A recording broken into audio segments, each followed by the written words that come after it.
The button is pushed. We are now, should be streaming. I hope I didn't forget anything. I think I might have forgot something, I just don't know what. Let me share this stream with the good boys and girls and non-binary persons over in the doodad, the Discord, which you can join down in the description of this very video, this very live stream. Welcome back to another episode of Under Construction. I'm your host Ellis, otherwise known as the Admiral. I am all by myself, as these streams typically go, although there's nobody in my background. I need to take the robe off because it's a little warm in here with this computer making jet engine sounds in my general direction. I am going to turn off my camera. For those of you that are, well, nobody's here yet, but I assume people will be arriving shortly, that they typically do. Everyone just needs a minute. It's Friday instead of Thursday. That might throw some people off. Last couple of Fridays that I've been doing anything, we've been doing OpenTTD. But now I've got my food in front of me, as happens. I've got an open night for the most part, so I will be here until 10 o'clock Eastern, so that's about 2 3/4 hours from now. And first things first, while I eat my food, we're going to start off with a test of the transit company. As usual, we'll be getting rid of that to let it go immediately. And we're basically just going to have it do one loop, kill the repeat, and send it back to the depot and just see if it can manage that. So if not, I'll be taking some notes. And then when we come into it, when I'm done with my food, when we're done with this loop, we're actually going to be doing stuff in the spreadsheets right away.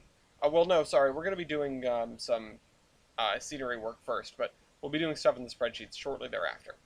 So there is your primer for what we're doing on this episode.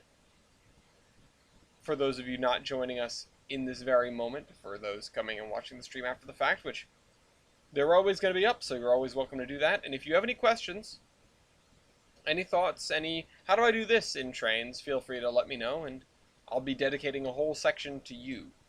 So, with that in mind, I'm going to turn my camera off, unpause, and keep an eye on this thing. So, alright, camera off. Pause, unpause. It is 5 in the morning on the Tolbrin Peninsula when the Mason Valley Transit Company #1 trolley leaves for the morning rush.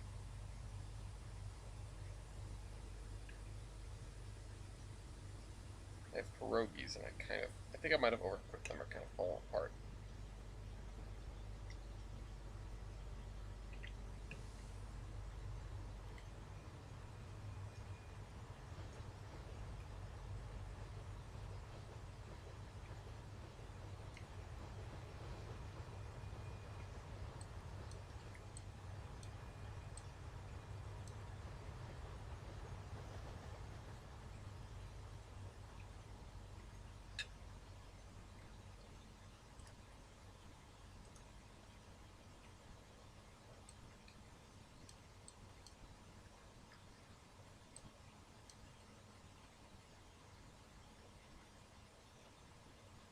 I was tempted to run the 24-hour session yesterday, but I wasn't able to be around enough to keep an eye on it.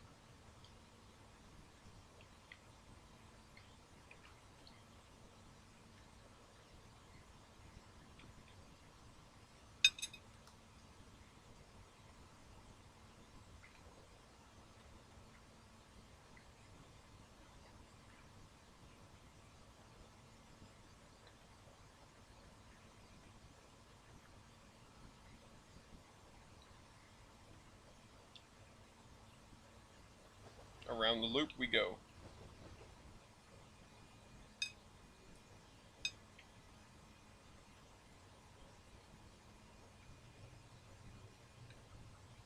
I don't know why I put intermediate signals on the loop.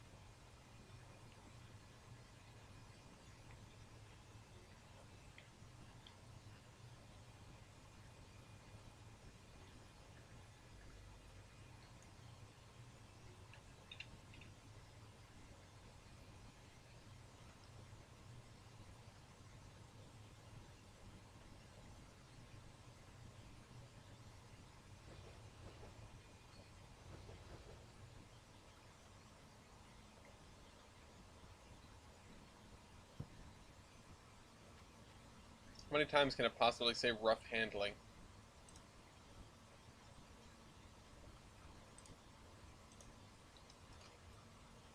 Guess I'll throw that in the foam pipe as well. People that don't have access.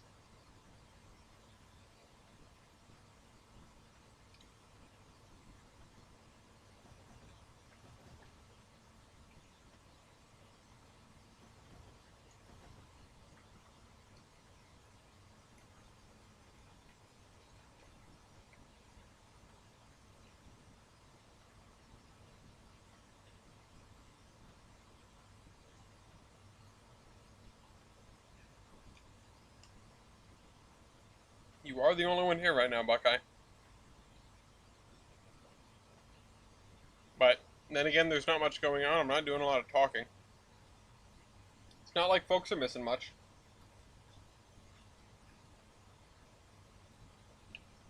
We're just going to see a trolley go around, not like we haven't seen this one before. I just want to know if it makes the whole loop and gets back to the depot while I eat my pierogies and popcorn chicken.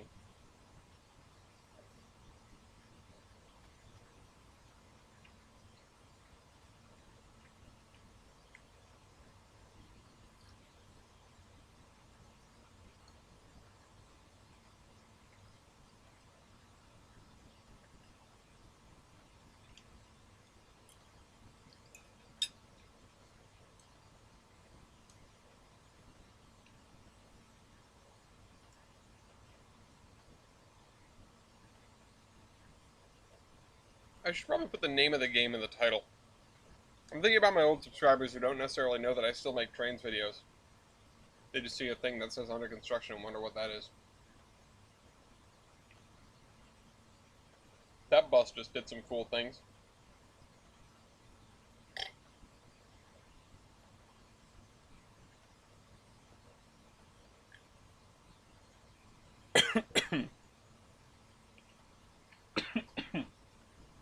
Just forgot how to drink slightly.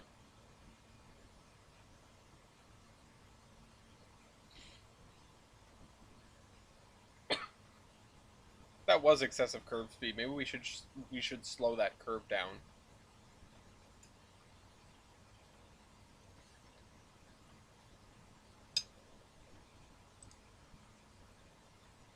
Hi, Pat.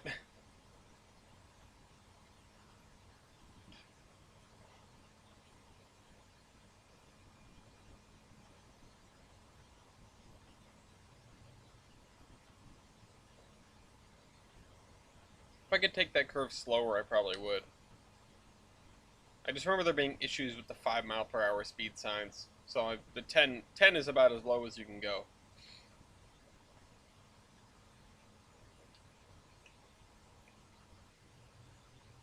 I wonder if they could have speed signs where you could change the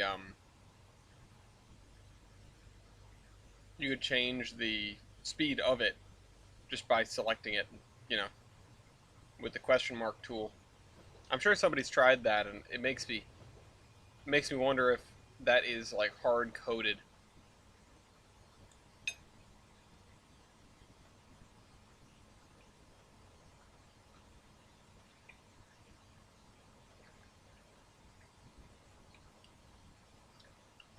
I think that bus that just disappeared is the one we were behind.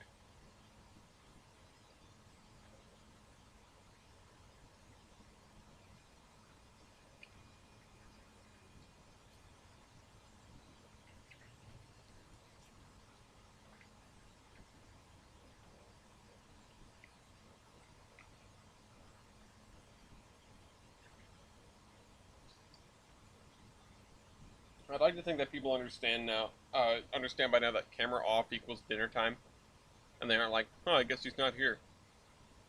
It would be interesting to stream the 24-hour thing, and then people could keep an eye on it.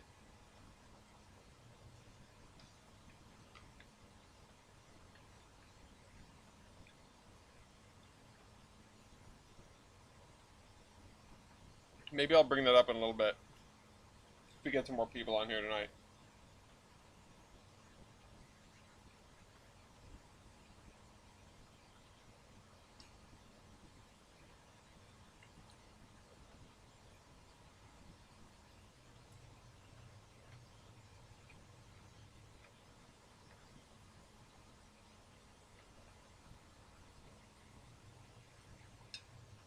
Alright, so we've started the proper loop.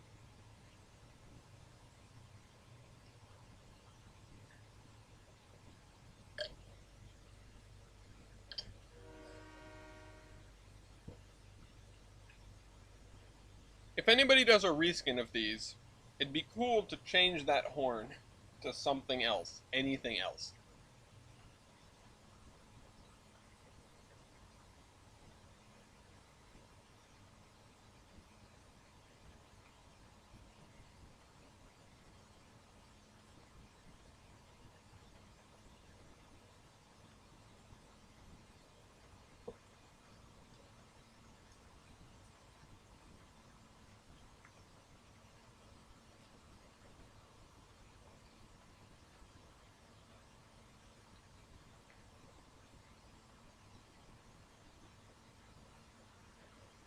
I think the biggest thing that we've lost in terms of the growth of trains is Content Creator Plus.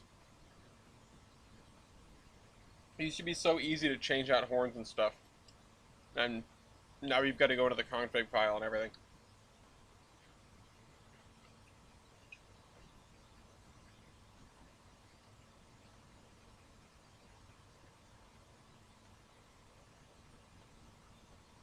It'd be great if somebody made a bootleg Content Creator Plus tool. Need some more water. I'll be right back.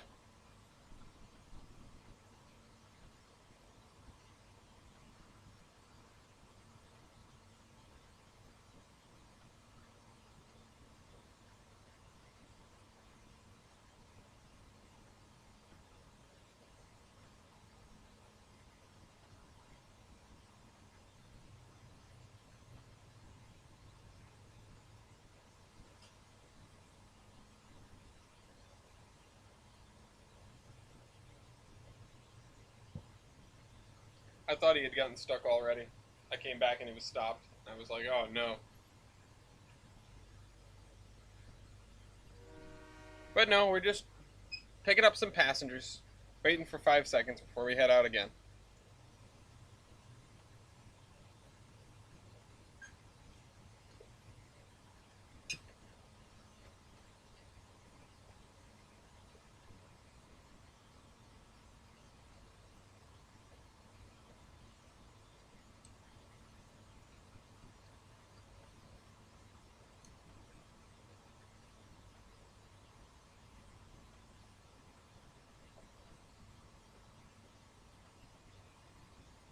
It's going to be interesting to see that interaction right there while you have trolleys coming out. If I remember right, these guys are spaced, yeah, 11 minutes apart, and that means they'll be pretty much right on top of each other. We should really test that out.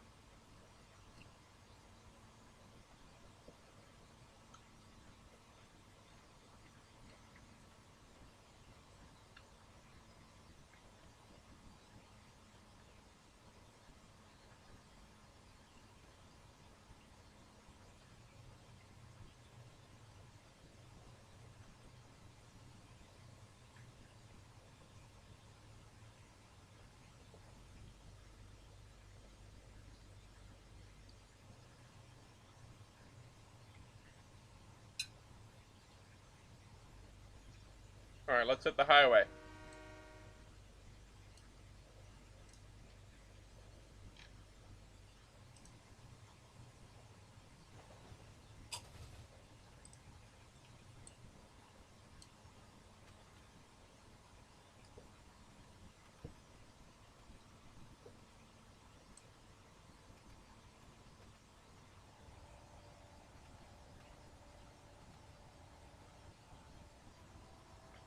I think this area turned out pretty well, all things considered.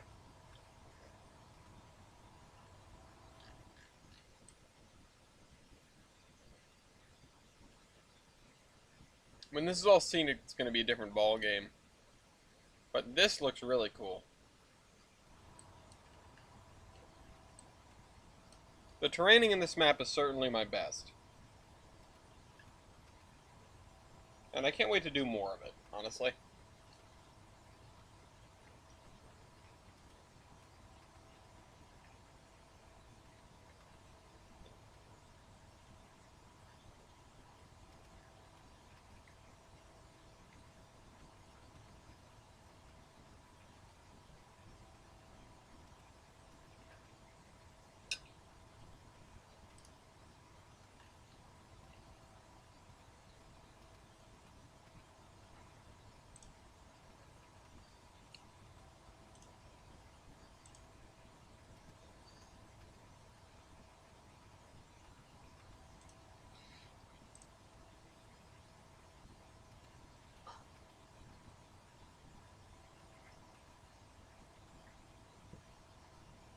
It's like the lamest route tour imaginable, though.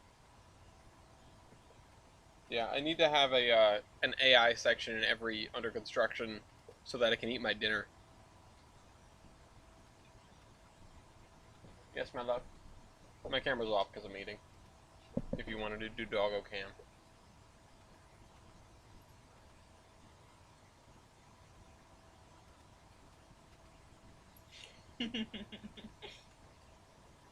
Hi, good boy. Good boy. I know, I've got chicken.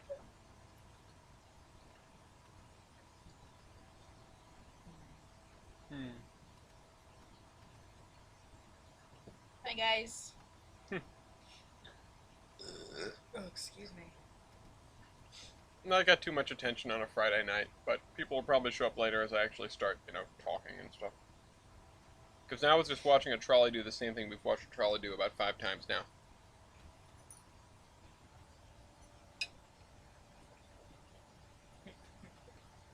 What?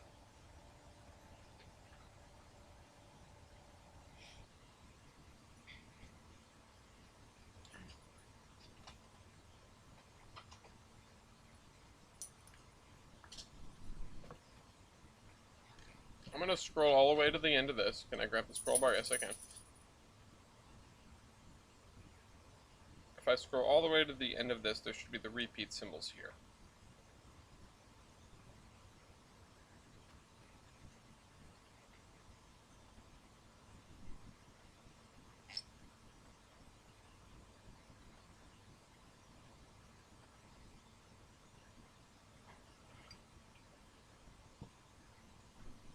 Although, maybe I'll let it do 2, but we did figure out how the repeats work, and we were using them fine. So, let me get rid of these 2.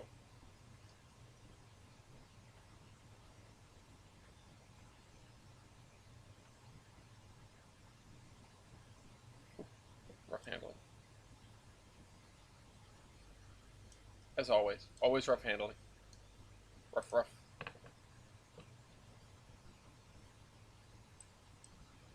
Rough, rough handling. There were very briefly 3 people here.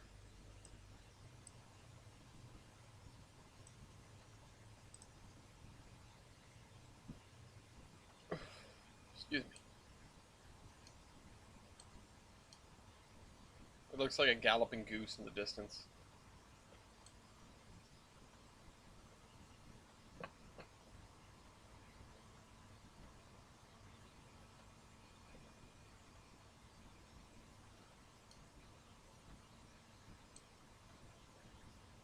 I want to see a train going across this in the morning mist.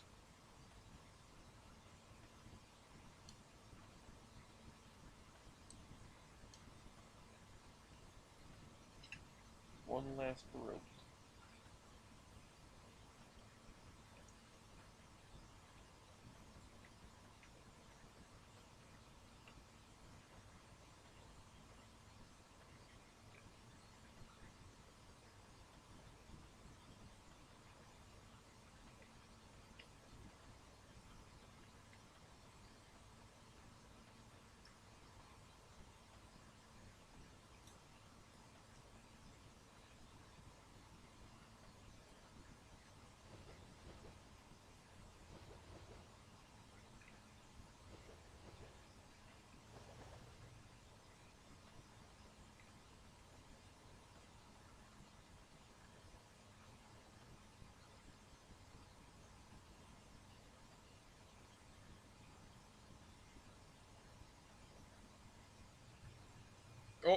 collision.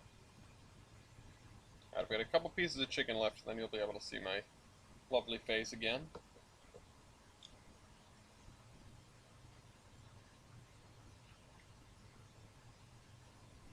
I'll be more than happy to answer any questions, comments, and or concerns.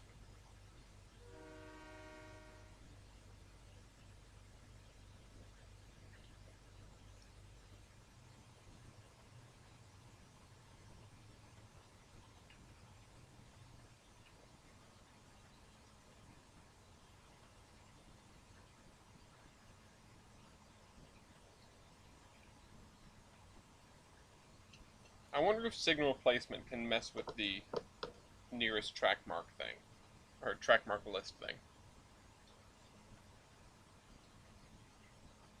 We'll probably find out at some point. Hopefully not the hard way.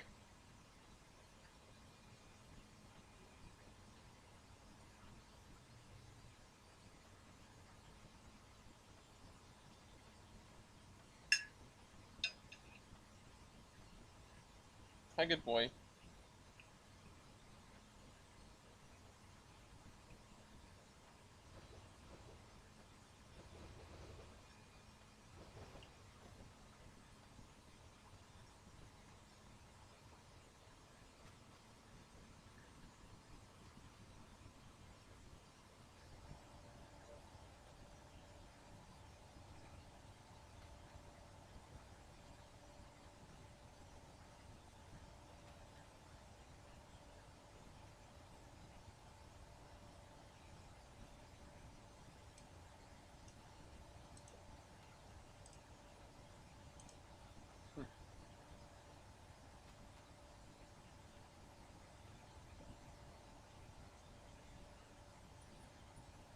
Alright, we're gonna pass the Grams farm, blah blah blah blah blah.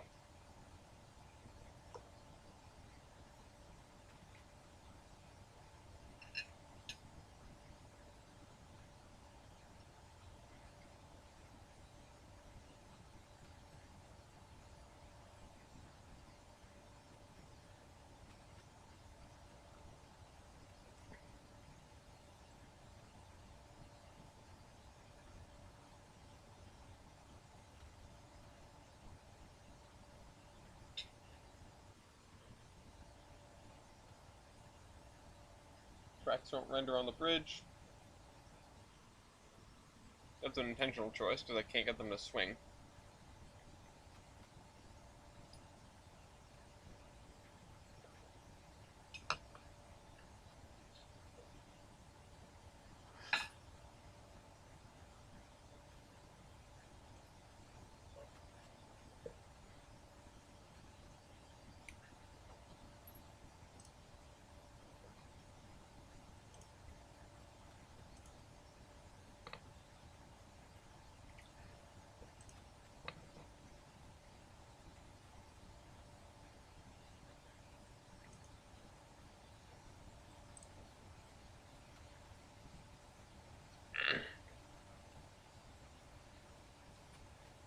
How long was the full rotation? I remember writing that down as well.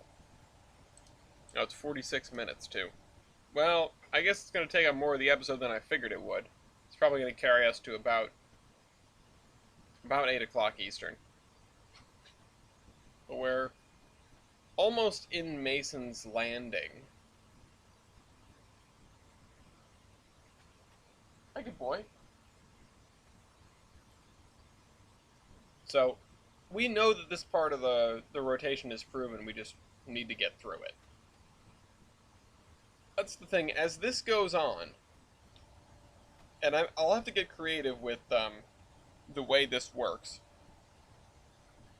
for future episodes, but as this goes on, the time of scenario that we have to sort of muddle through to get to the part of the scenario that that we're interested in seeing gets longer and longer. So, I'm going to turn my camera on, but I have to step away for just a moment. This will just be your notice for when I'm back. Webcam. There we are. And I'm going to grab some more water, because I need it. and this guy will do just fine for the next few minutes. If something happens, tell me. I'll be right back.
Alright, let's see if we can garner any attention with bold words and a single trolley. So, and now the episode can properly begin because I'm done eating dinner. It seems that we've made it through the interlocking. We're going around the second loop of 3. Well, I guess technically 4 if you count the whole run around through the streets thing. This is where I really wish I had quick drive. I just sort of shunt something while we're digging around, although you can hardly see. I can hardly see. I don't know about you guys. These windows are very bright. Nuggets. Hey, that one guy.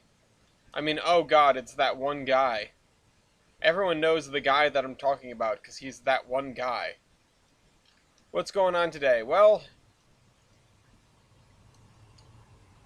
we are keeping an eye on this. I want to know if the trolley can make a full revolution and go back to the shed and do what I think it's going to do. I'm not sure if it will. I'm not totally sure if this will work, which is why we're doing it right now. I spent the last 30 minutes or so eating dinner and just letting this thing go. So actually 26 minutes according to trains. So that's really what we're doing right now. But once this is done, we're going to be doing some scenery work. We're also going to be doing a lot of work on the industries, and we need to get them into the spreadsheet, stuff like that. Or at least double check that they're there. I know that we looked previously, and there were a couple missing. At least a couple missing. So I want to make sure we get on that before too much time goes by. Scenery-wise, there isn't a ton left for us to do, but doing it in 2-hour chunks, as you know, is troublesome. Teaching a baby how to walk, but that baby is a tram. Yeah, that baby is a tram, and it's controlled by Train's AI, so it might be actually impossible for it to physically walk. These gray patches, there, yeah, these gray patches here, and there are really the only pieces we have left to do scenery in. I believe right here as well. Yeah, so this is a little farmhouse area. We need to do scenery there.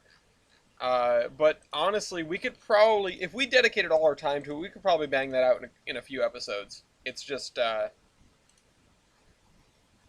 question of priorities, right? Once the scenery is done, we are really close to moving on from this section. And I don't think I've fully... I don't know where the tram is. I think he's over here, yeah. I don't think I've fully managed to comprehend exactly how close we are until now.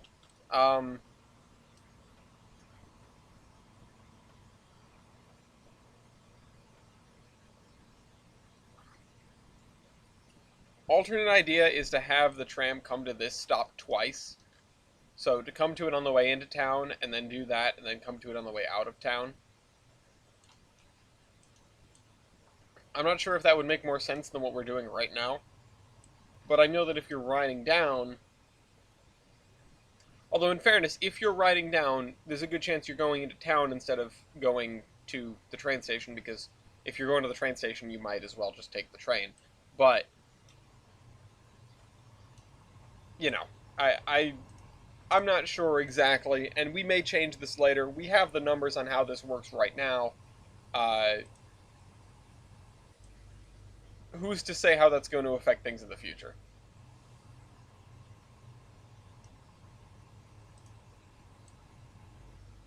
So, I'm noticing a lot of playbacks. I assume people are hopping in and going, I wonder what we've been up to, and just watching this tram go really quick.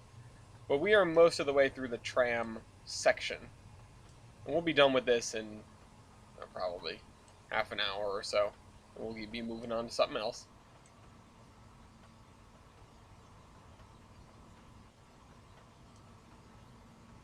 Yeah, we are remarkably close to getting this section done and moving on to the next one. Which, for those curious, the next section is 15 miles in this direction. So, about the length that we've done thus far from Olive to Mason's Landing, we'll be doing that again in this direction. Although we'll be moving away from the coast. We'll probably be trending in this general direction, and the coast will stay more or less at the same place. We may get far enough that we cannot see the coast from where we are, which is kind of the goal, so that I don't have to make more ocean. But we will see how that works out. We'll cross that bridge when we come to it. Speaking of sayings that your dad says, I came up with a counter to it's 5 o'clock somewhere, which is it's 2 a.m. somewhere, so keep it down. I don't know. If you want to be crotchety, you can probably drop that on some people that are being rowdy at an appropriate time to be rowdy. Although then again, 2 a.m. is not an inappropriate time necessarily. If you're partying up until 2 a.m., I mean, the party goes on, right? So, yeah, we're most of the way through this, although we still have to loop through Mason Valley. Proceeds to pass a bridge. This is, in fact, that bridge. We will cross this bridge right here when we come to it. And we did. It's miraculous. Maybe I do need to turn down the fog in the morning, because I can't see anything. Then again, it's only 5:30. It'll dissipate as it gets later. There are the Burma Shave signs, once again.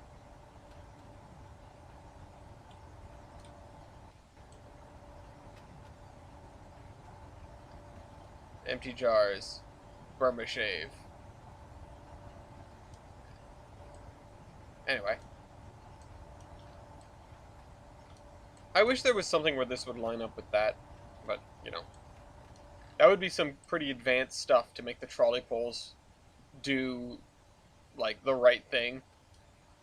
Come on, son, do the right thing.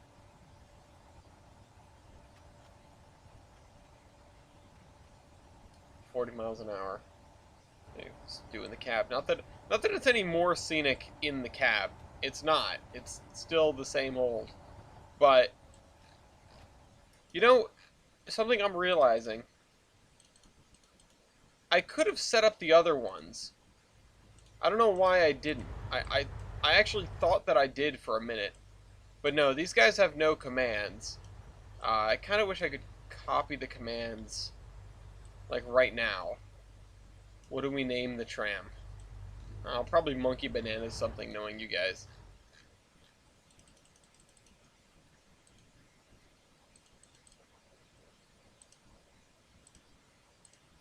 My presence had made the stream better. Okay. Okay, Mopac. Although, in honesty, it has. More the merrier. Glad you're here. Oh, that's the wrong set of tracks. There we go. It seems like... Monkey balls. Jesus. It seems like the crossing that we just put together last episode is working, at least to the extent that it let this tram cross. This was a good test for that, because if it hadn't been working, there would have been a non-zero chance that the signals that we put in were just always red, and if that were to happen, then the tram would have been stuck over there. So, what do these mean?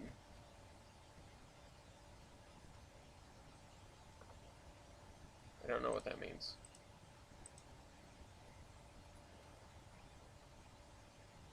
I assume it's a junction, maybe? Is it a junction? I guess we'll find out in a minute. No pineapple cup this time. Although it is over there. I just didn't fill it up with water. I had this glass on my desk instead. Disappointing thing about the glass, it does not hold that much water. The pineapple cup holds quite a bit of water for what it is. 7,000 day 7,000 waiting for Auron. Add cars with collision. Yeah, how much of a pain would that be? I can imagine all the cars getting blown up by your trains and when they get wedged on the crossing. Although, in fairness, maybe the crossings that are single assets, like not an ATLS crossing, just one of the built-in ones that you slap down and connect roads to and connect rails to, maybe those guys would be able to detect if there was a car there and, make a big explosion if a train comes through at the same time. Or derail the train, maybe. Although that would be that would definitely be an unfortunate way to end a scenario.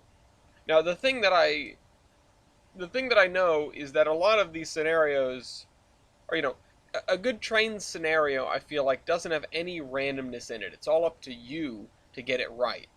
And yeah, trying to film stuff in a car just explodes. Yeah, that would have made the Iron Horse Chronicles a little more difficult. With cars stuck on crossings constantly. Ireland?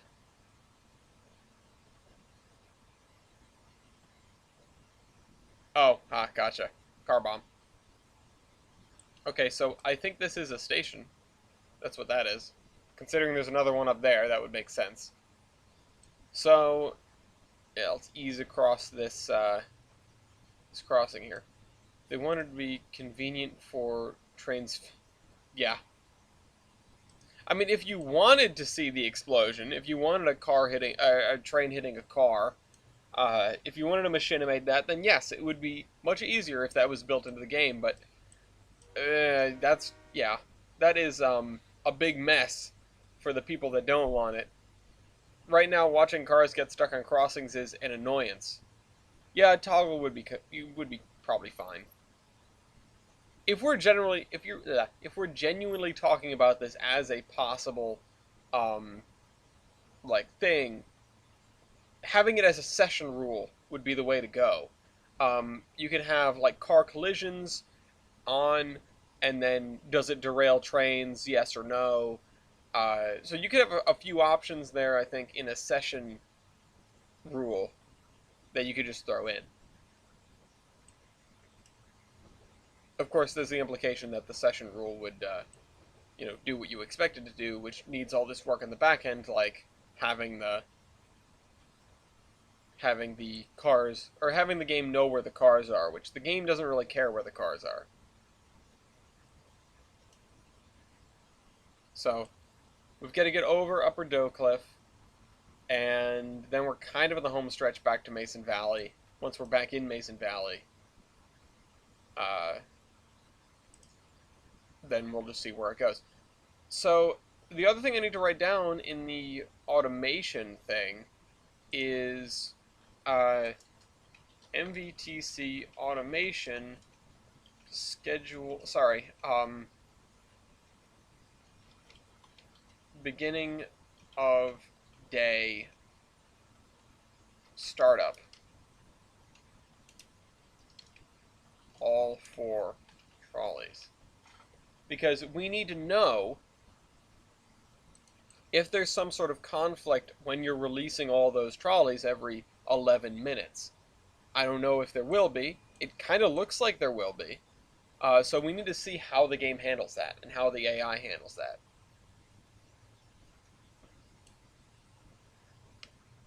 This area is going to be interesting to see, Nick.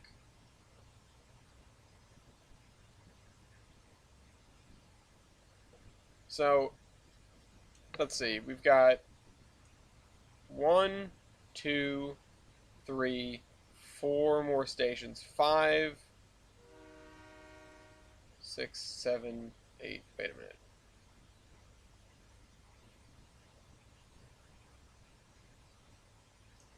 What the? Oh! I seem to have broken something. Okay, so,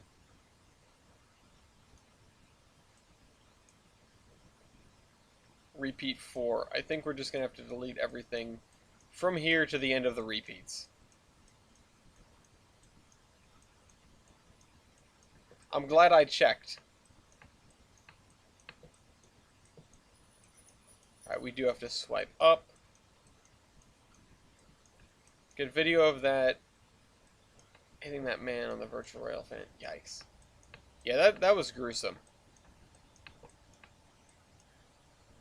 And content 4 hours later went to a family.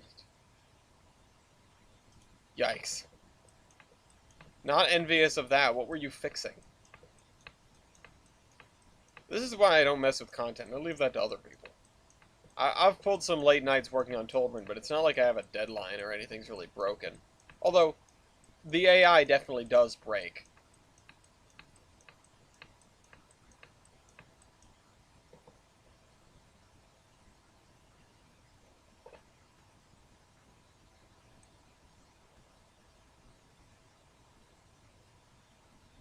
Oh, crap.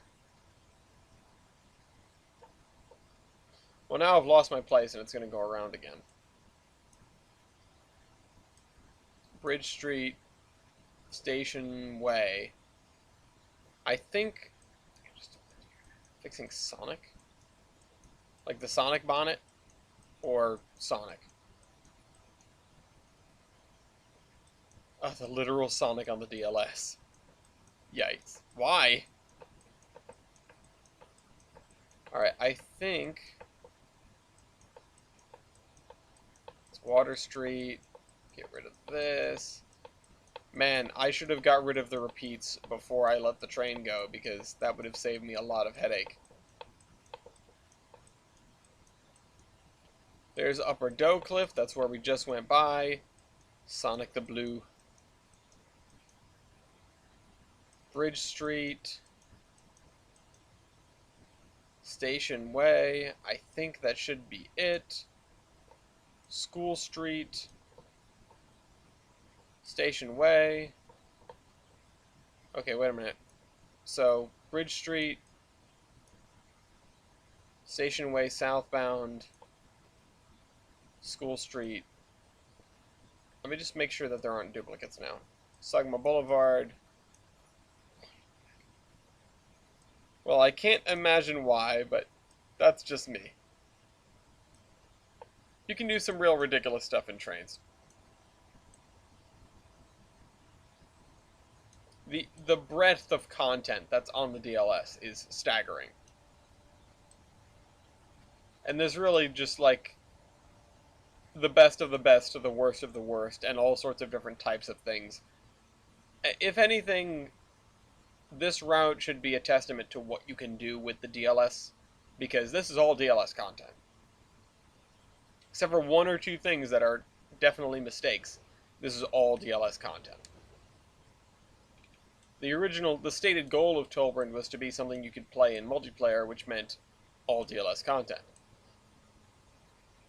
With the way multiplayer has changed, I don't even know if that's still possible, but here we are.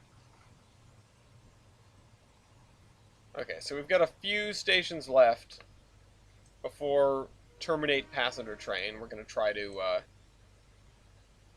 get this sorted.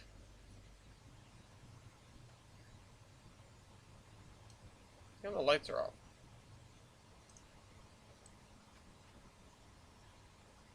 You had the lights on earlier.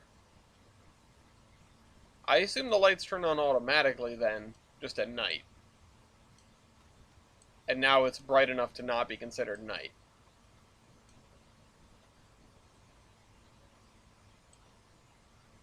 That's still in the river. We need to remember to put that back at some point.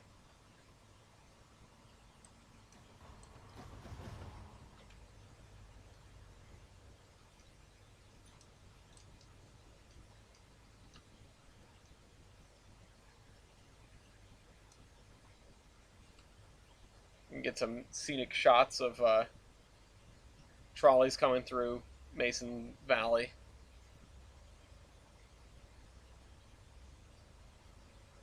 Be reskinned as a DM&IR Yellowstone. Did they swap out the DM&IR? The Yellowstones were like 2884s, right? Because, I mean, take what you can get, I guess. I don't know what 2884s are out there. Ouch. Okay, that's what I was gonna ask. Let Sick Matt on it. He'll be able to make something pretty with it.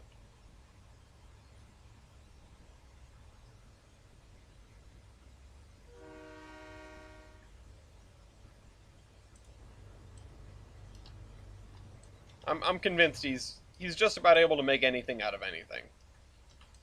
Short of adding stuff, it's just insane what you can do by just removing things and kit bashing, you know? It's insane by what he can do.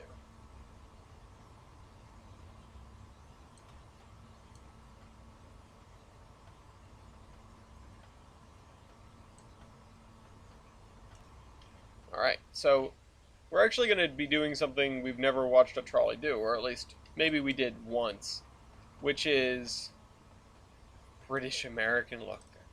British Rail American logo.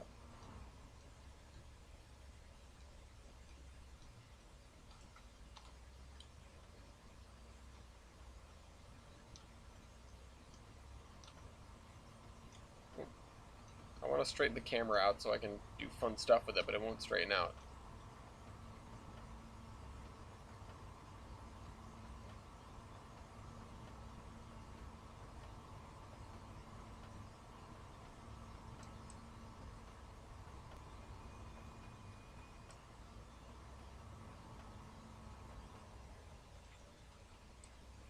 I'm having fun with the camera work.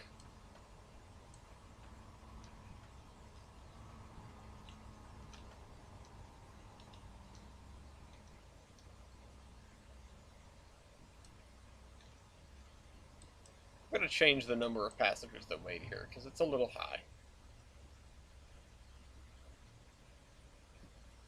And I think I put this fence here just sort of because it made me think of Kingston Station in Rhode Island.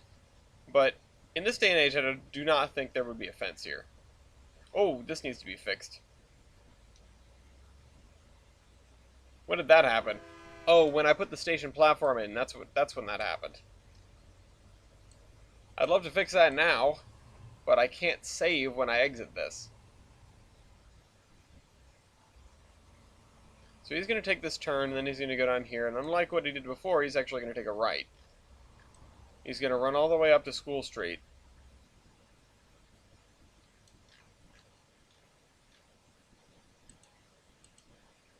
Because they figure they can at least get some money out of people that are taking the train that live over here, just by going from here to here, or maybe they can just sucker them into riding the whole way, once they're already on.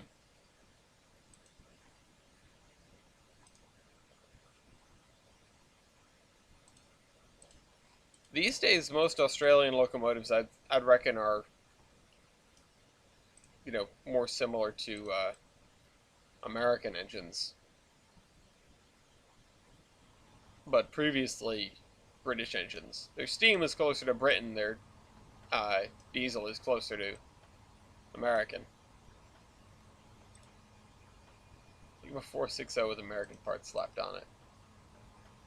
Aussie steam, or Aussie engines in and of themselves are an enigma.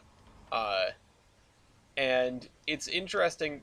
I happened to come across somebody that was asking about Australian stuff.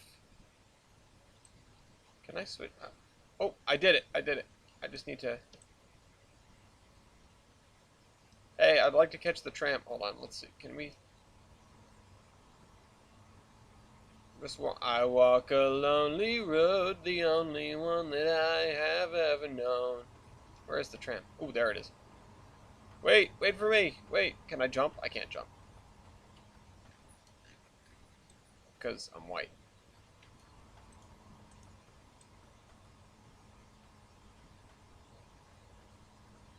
So, that's 1, 2, 3 stations. Although, the route terminates at the station. It doesn't, it just deadheads through the Bridge Street station.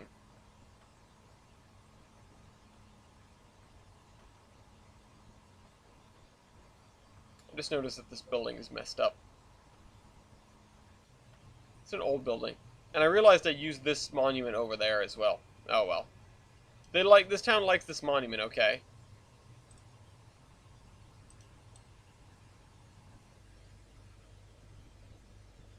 Always good to represent Green Day. Actually, we're not too far removed from Linkin Park's, I believe, the 21st anniversary of their debut album. I don't know why Linkin Park and Green Day are sort of like a unit in my head for some reason. There are a lot of bands that I think about sort of together. Those are two of them. I'm not really sure why. I've never dug into it. It's just, I think of one and I think of the other. It's the way it goes. There are a bunch of bands like that for me, although I wish I could name some other pairs. Maybe like Lord and Adele. All popular at the same time. Yeah, they certainly were, but so were a lot of other bands. I do wonder sometimes if they're still doing things that are relevant. What's their most... I wonder what have they released lately? What have they put out lately? Linkin Park and Green Day. I think one of them released something in the not so distant past.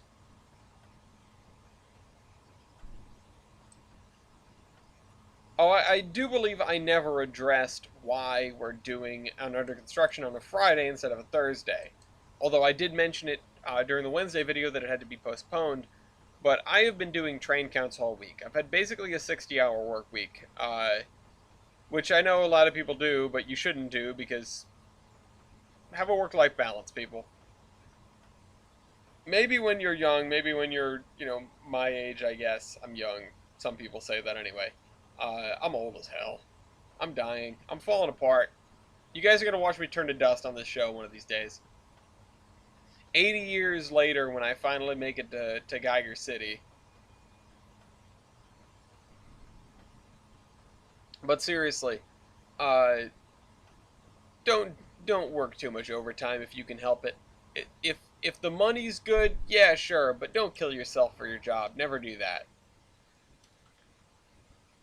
Job's important, but it's not that important. It's not more important than your life and your sanity.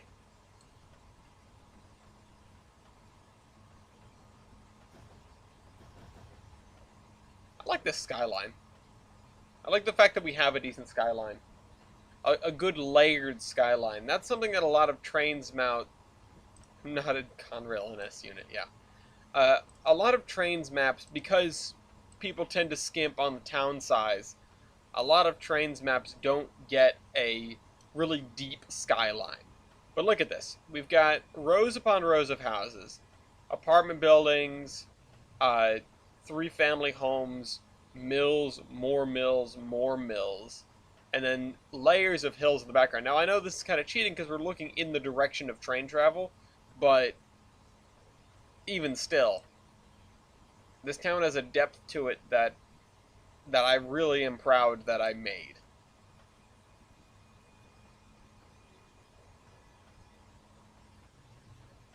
So let's keep an eye on our schedule now. We're almost to terminate passenger train. I don't exactly know what's going to happen.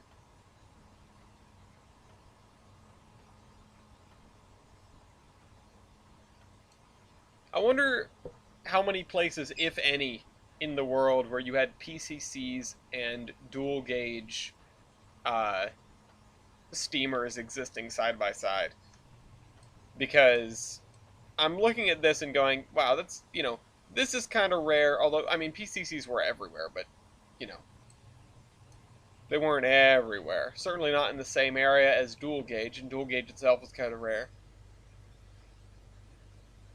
PCC sort of came about right as the death warrant was signed for Denver. Did downtown Denver have narrow gauge?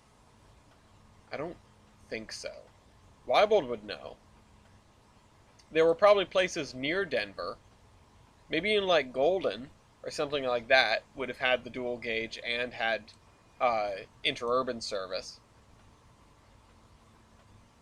Maybe it's more common than I'm thinking, because, well, it's just there's a distinct sort of set of environments that you typically find these things in, interurbans and narrow gauge, and they're very different environments.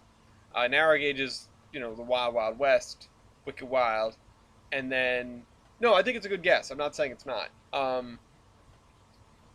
And then interurbans are, the urban part is an important, thing there. Maybe, and this might be cheating, but maybe like Mount Union might have been big enough.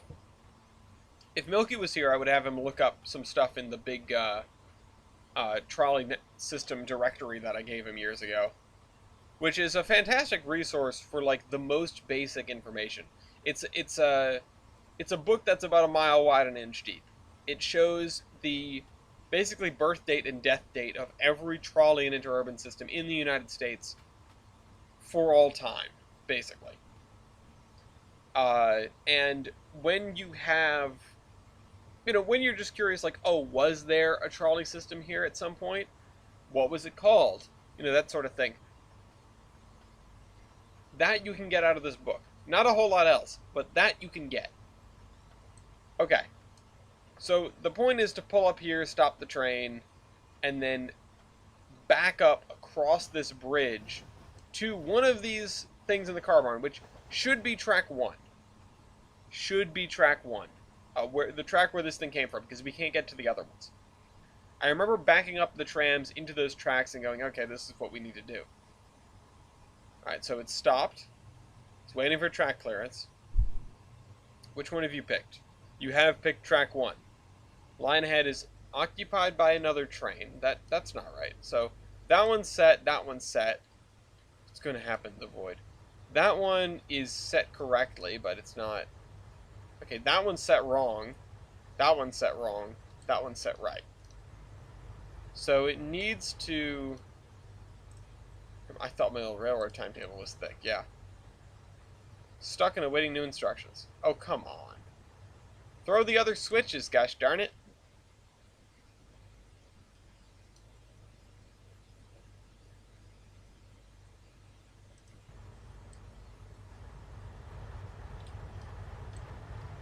So maybe I need more signals. Maybe he needs to get closer to be able to throw these switches. Because...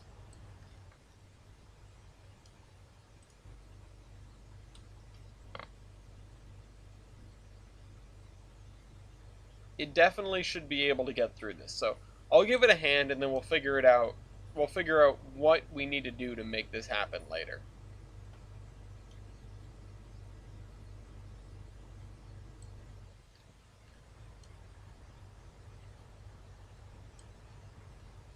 We'll maybe just have it pull up to here first.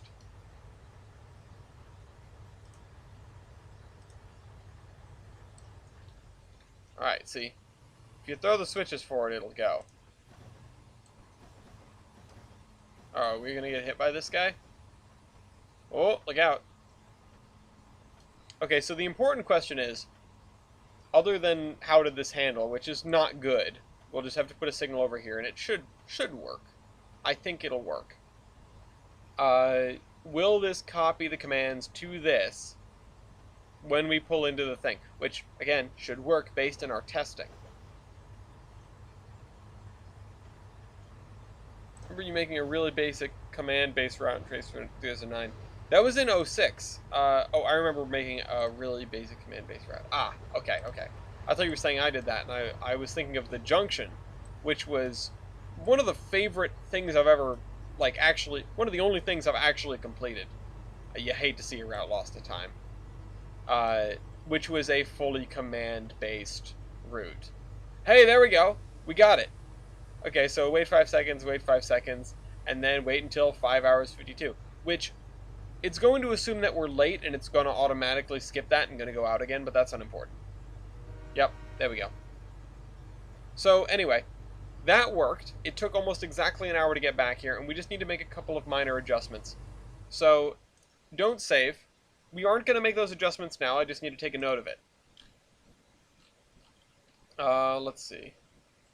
Automation notes. Full of 46 minutes, 25 loops. Add additional signal closer to car barn. Because it should be able to figure that out. Should. Or maybe I can have it pull up to a place before the signal and it won't get stuck in the signal. It'll just pull up to the switches and throw them as it goes. Maybe. I just know that there's sort of like a reach that trains can have. Maybe it would make more sense if I did this through an interlocking tower, but that would be a lot of extra commands. Anyway, let's head back into the session, and we need to do some other stuff.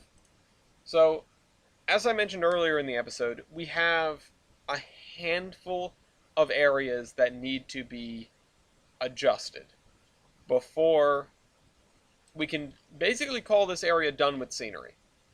Although, I forgot about everything on this side of the river. Although, some of this I probably shouldn't be doing. I shouldn't be going up this way that far, and I shouldn't be going up this way that far. We do have to fill all the rest of this in with trees. Maybe I should just do that really quick. But let me just write this down then, so we can remember. Shoto Valley trees. So, the thing that I wrote down was Mason's Landing shipbuilding, or ship breaking, rather, which is this right here. And this is going to be mostly beach sand. We need to work on the root layer. I love the smooth transition into doing this. But we need to dirty it up a little bit. We could probably add some more, like, scrap metal and stuff along this beach, on this beach. I don't know why I didn't do the texturing for this section yet. I don't know, just sort of escaped me. It's not like it's really going to look any different than the rest of the beach. There's nothing special about this section of beach aside from they crash ships into it on purpose.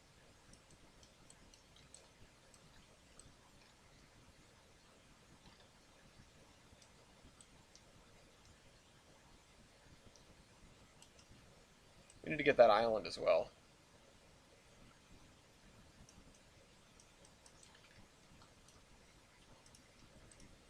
So I'm going to have this push out the other sand, because this is sand that would be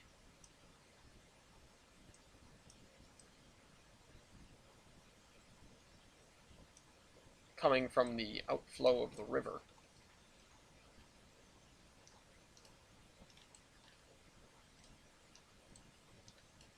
The other thing is what to do about these bluffs.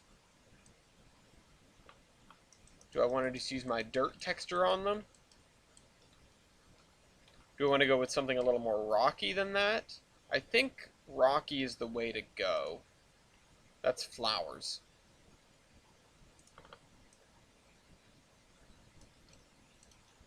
But just right along the base here, we'll go with rocky.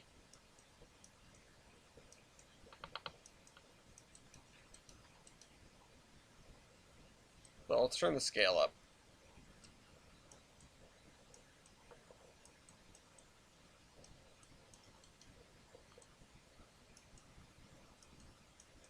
Actually, if we do all of this rocky, it'll provide a nice, well, I don't like this rocky. Let's do this underneath the water.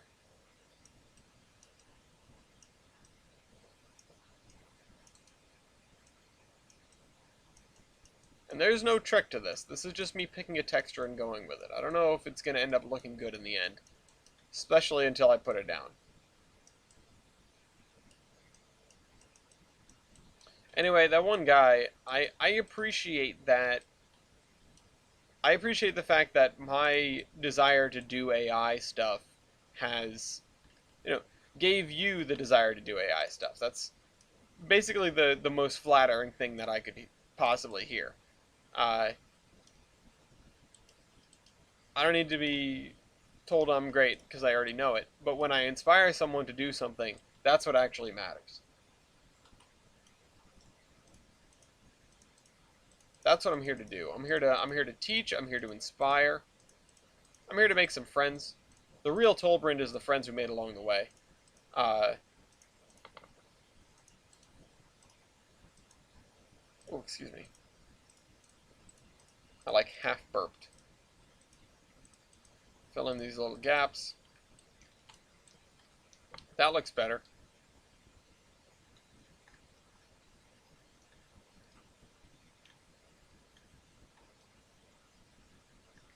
So, the thing is, I've never actually seen a ship-breaking beach. I don't know what they look like. I need some gravel for this, I think. Probably not this gravel, probably something a little bit darker. Definitely some gravel that I've used somewhere.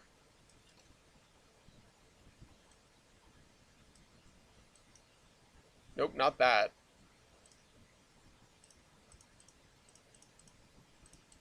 Yeah, this is fine.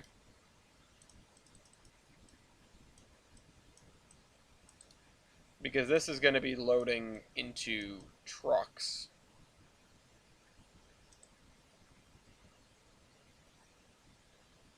This is almost like a white whale for me, getting this area done. I had it planned and I've been staring at it for so long. It's almost surreal to me that I am getting it done. And I'd like to see this finished today. If we do nothing else, I'd like to see this finished today. So, these are the goals. On my spreadsheet, or on my little text document where I keep track of what I'm supposed to be doing in an episode of Under Construction, it's all just called goals. I've got goals, man.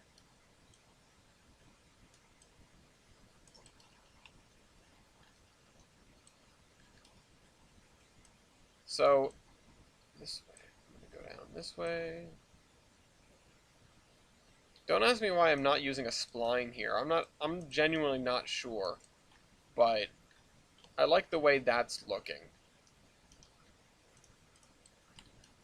And I think I will go and just do sand on this beach for now.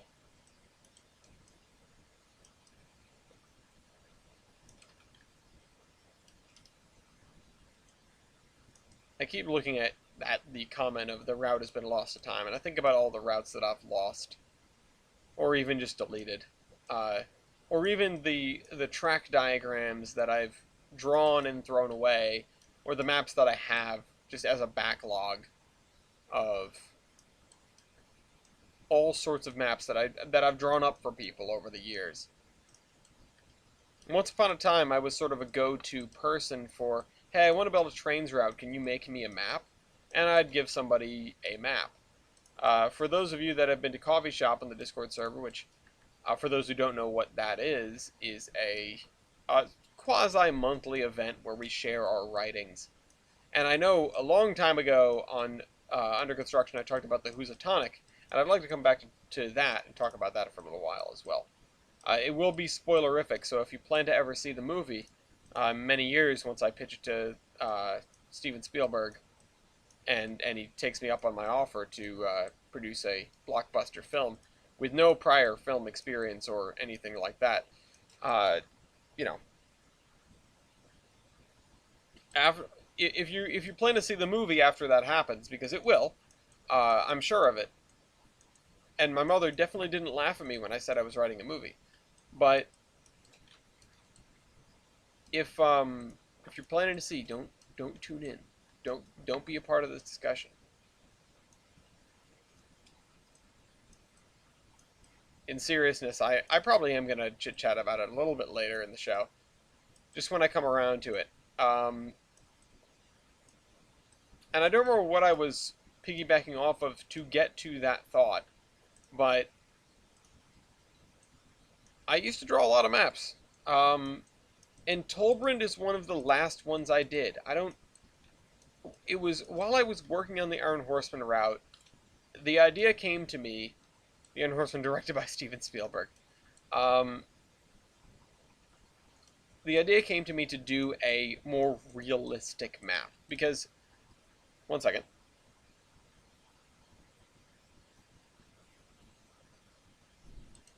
The Iron Horseman Railroad, in some respects, although not many and not very well, was an attempt at realism. We were trying to build a set, of course, but we were also trying to build a railroad.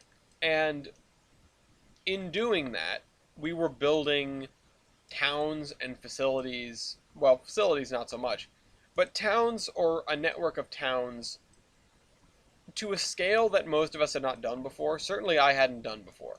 When I built Troy in the Iron Horseman Railroad, it was by far the largest town I had built. It had shades of Tamaros on the Tamaros Vale and Anaconda, which to that point was the largest town I had built. Previous to that, I don't think I'd really built any towns.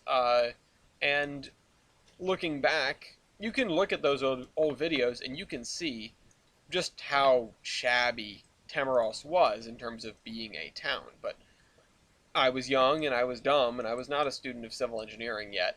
I didn't know anything about city planning really, and I wasn't about to copy over a SimCity world, SimCity 4, which is still a great game, into trains and call it a day.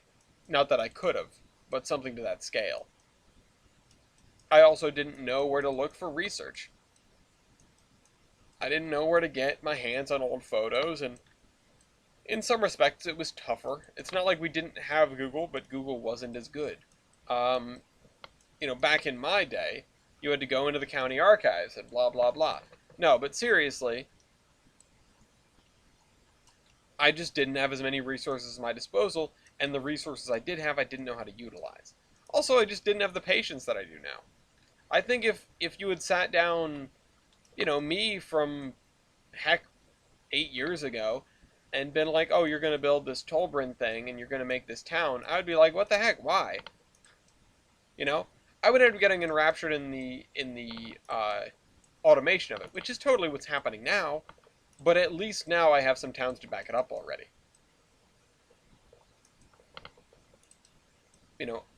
When I started Tolbrand, one of my friends said to me, like, hey, if anybody can finish a route like this, it's you. And I took that as a massive compliment. But I also took it as sort of like well, now I've got to do it. Now I've got to prove him right. And, do I genuinely think I'm going to finish Tolbrand someday? No, not really. But I don't think I'm going to give up on it. I think something's going to happen that's going to make building this maybe not obsolete, but impractical. Maybe obsolete is the right word. But,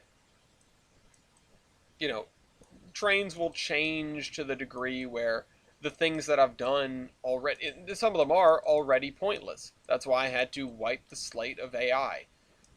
The AI has changed between Tane and 2019. The commands are different. A lot of them are the same, but there's a lot more capability there, and I was doing things inefficiently. There were also just bugs that I couldn't contend with, couldn't get around, that might be fixed now. Uh, and that doesn't necessarily mean that everything I've done is invalid, but it does mean that the route to an end product may not be through what I've already made. And that's sometimes a tough thing to swallow. Um, it's sunk cost fallacy, you know? It's saying, well, I've already put all this time and effort into this thing, I should continue working on this thing. When what you want is an end goal, or you have an end goal.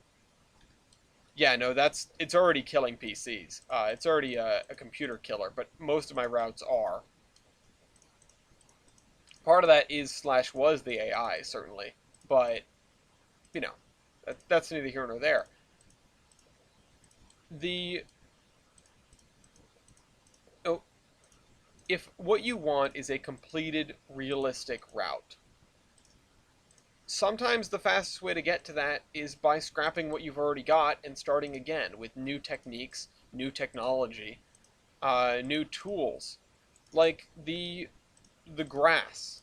You know, the grass that's not the splines, that's the like spread grass is the only way I can describe it, like spread butter. You know, you get the cream cheese in the block, which is what I'm doing right now, or you get the spread cream cheese, which is uh, the grass wand, basically. I remember once upon a time we were promised a tree wand. That I'm not even sure if that ever happened. But the point is, there are things now that would make my toll brinding a lot faster if I were to either completely wipe the slate and start anew, or at the very least rip up a lot of what I've done and start anew. But just keep the bones, keep the tracks, keep the baseboards and the terrain. But like going back and replacing uh, all of the grass splines with this spreadable grass. Would it be possible? Yes. Would it take a ton of time? Yes. Would it yield a better result? Yeah, probably. Almost certainly, as a matter of fact. And the only reason I haven't done that is just because I don't know how to use the tool. Nobody's explained it to me, and I haven't bothered to figure it out because I've been caught up with other things. There are so many other things for me to be doing. And so then it just leads me back to doing it like this, which is time consuming, but it's not the end of the world. So, I do think that at the end of the day, something is going to happen that is going to prevent me from finishing Tolbrand. Not for lack of trying, but because it doesn't make any sense to be doing it the way I'm doing it anymore. There's going to be some sort of other tools that are an order of magnitude more powerful than what we've got now, that make this whole thing nonsensical, that make what I'm doing right now look like a caveman hammering a stone into the very first wheel. It's, already I do a lot of wonky stuff. The way that I do terrain, the way that I do stuff like this, the grass, I'm not using the spreadable grass. The AI work, which is insane. I'm preparing for a 24-hour session. Who does that? Has that ever been made before in the history of trains? Probably. Has it been made on this scale before? Heaven knows. I hope it has. I hope there's precedent out there, but at the same time, I kind of hope I'm the first to do it. I hope there's proof that it can be done, but I sort of sometimes hope that I'm going to be that proof. You know? Or it's going to get to the point where Tolbrand just doesn't work anymore. Either I'll lose the route in some sort of calamity, which wouldn't be that much of a problem because I have backups, and also a ton of people have the route, and I can just say, hey, can I have that most recent copy back from you? And yeah, I hope they'll give it to me, and then I will continue from there. I'll probably be a little bit demoralized, but that's what happens when you lose progress. You get demoralized, you take a step back, you maybe take some time off if you really need to, but then you come back to it. And that's what I've done here, and that's what I intend to do and intend to keep doing. When I accidentally deleted all my progress over there in the peninsula, I went, you know, I was frustrated, but I just took a step away from it for a little while and then came back and did it again.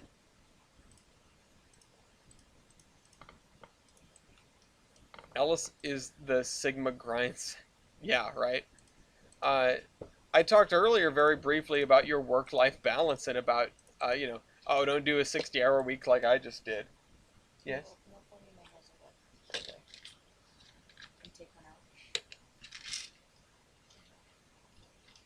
Drugs. If it's almost high. No! Love you. You want the bottle? Yeah, put it back in the bowl. Yeah, take it away from me before I do something rash. Oh yeah, you're gonna take all my blood thinner. Yeah, then my blood will be so thin.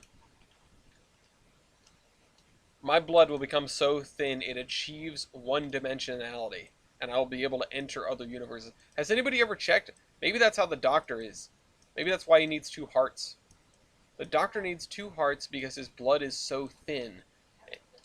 Yeah, I think it is. It's thin enough that it defies the laws of physics. It's no longer 3-dimensional volumetric blood. It's unidimensional string theory blood. And that's how we can travel through space and time. Screw the TARDIS. That's my headcanon now, and you can't prove me otherwise. Anyway, I'm a total nerd. But yeah, that to come back to it, work-life balance versus trains life balance. Yeah, the YouTube channel is part of my work. I spend a few hours a day working on video stuff.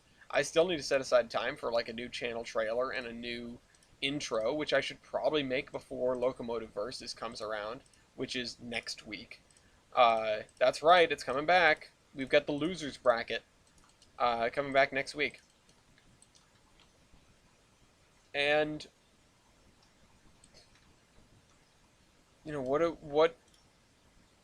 what I'm doing here when I'm working on Tolbrand is setting out time that I know I'm going to work on this. And as you get older, and possibly, as you get older and you have responsibilities, you have a job, you have a dog, you have a girlfriend, or a boyfriend, or a significant other in general. Yeah, I know, that's why we're here, man.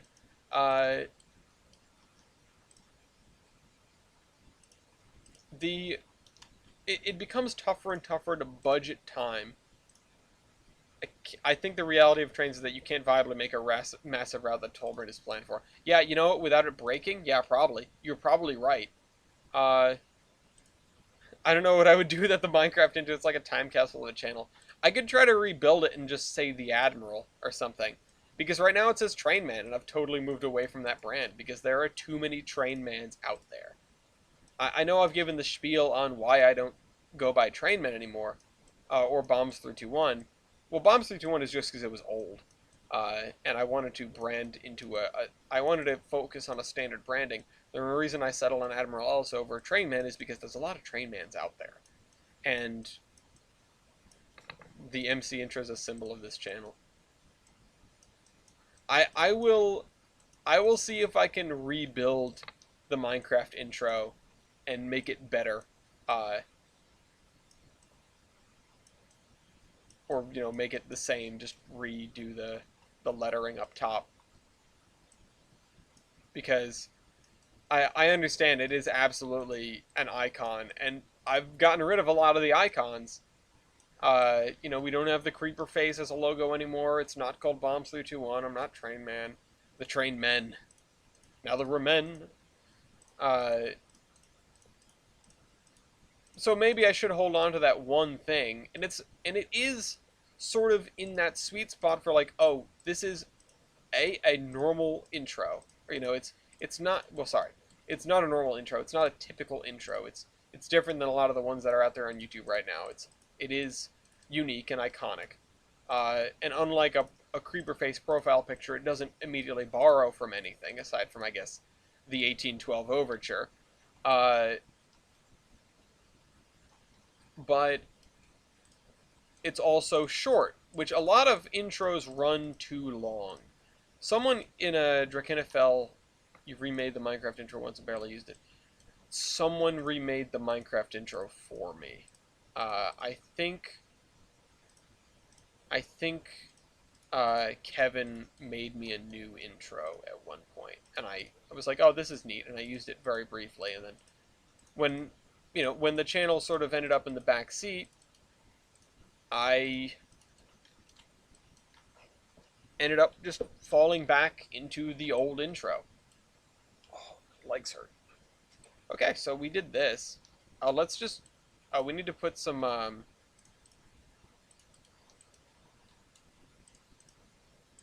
Yeah, there we go. A little bit of grass right there. A little bit of Monica by my side.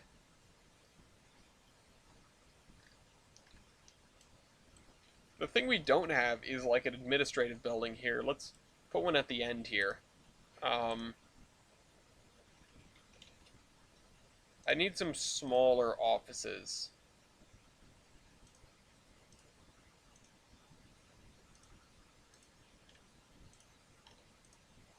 Oil drums. I mean, that's all we have for things called office. We can just do this one. Oh, not that one. Wait a minute. No, I wanted this one. Nope. This one.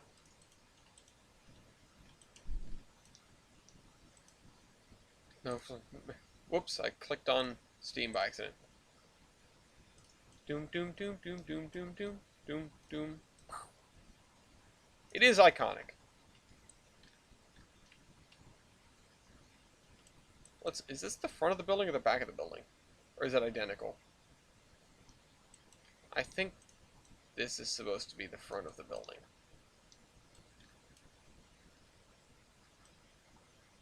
Although I suppose I can just put it up, like, right here.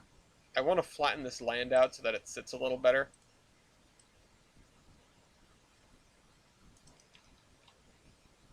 Okay, there we go. Let's store some cars over here.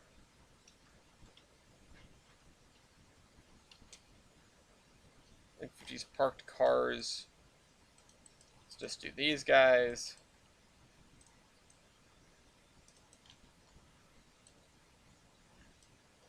And again, I should flatten this land so that they aren't just sitting there. And I'll lower the building slightly. That's what I'll do.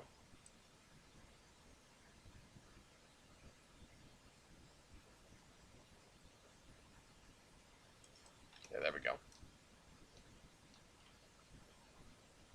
Sure.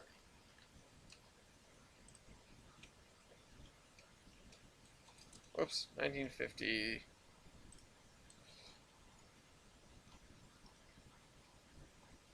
Chevy pickup. We'll just put one over here for eye candy, I guess. I do need to get rid of this.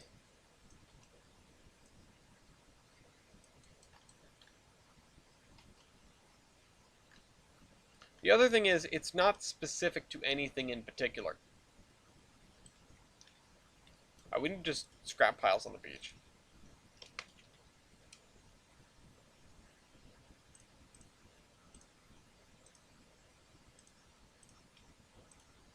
Scrap 10.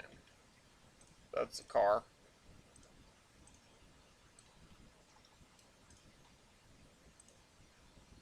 What? I don't know where I said that.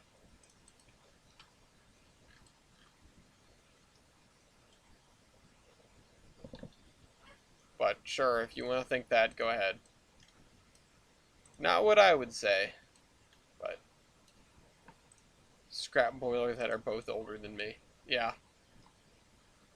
Some of these assets are old, old, old.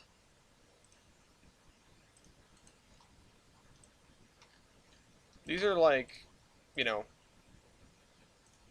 like building scrap, and we've used all this scrap before, but this is the kind of thing I'm trying to get at. And we could put a couple of boiler plates over here just sort of stuck in the sand from, you know, a ship that had boilers that got scrapped, which is going to be most of them at this point, if not all of them, that are getting scrapped anyway. I don't think you would see too many modern diesel-powered boats getting scrapped. Scotland flag. Let's see, metal plank, seasonal metal plank. Wow. Considered adding some power telephone poles to outlying buildings. Laurel line number 7. You know, that's a good point. These roads don't have telephone poles. I think they do over in Olive. I think I might have put them down in Olive. But that is one of the things that I'm missing for a lot of these, which might be worth doing. Let me just... I'm just going to write down on the scenery list. Telephone poles. Laurel line number 7. I think I have some Laurel line stuff. I guess not. Let's see if I can download that one. Just real quick. Let's see. Manage content. Let's see on the DLS, thanks. Not the stuff I've already downloaded. We've already established any of that. Laurel line... Pole number 7? Laurel line power line number 7.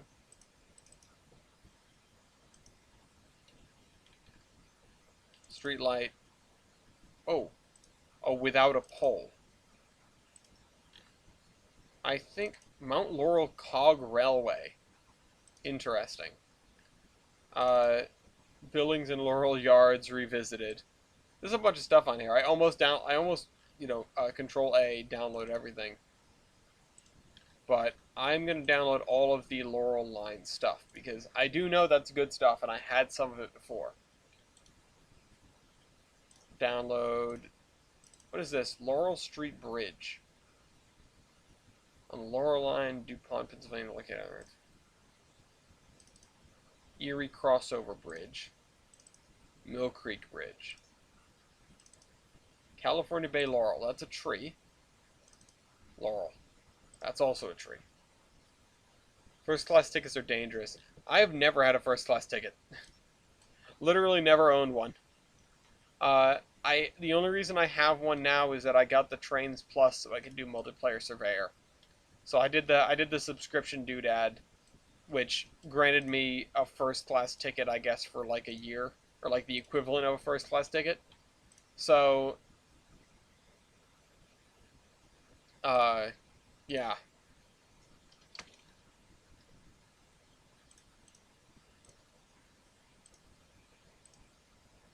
Otherwise, I was totally fine without it.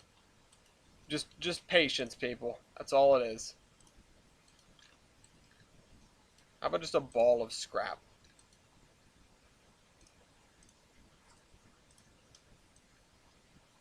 They're dangerous for your hard drive, is what it is.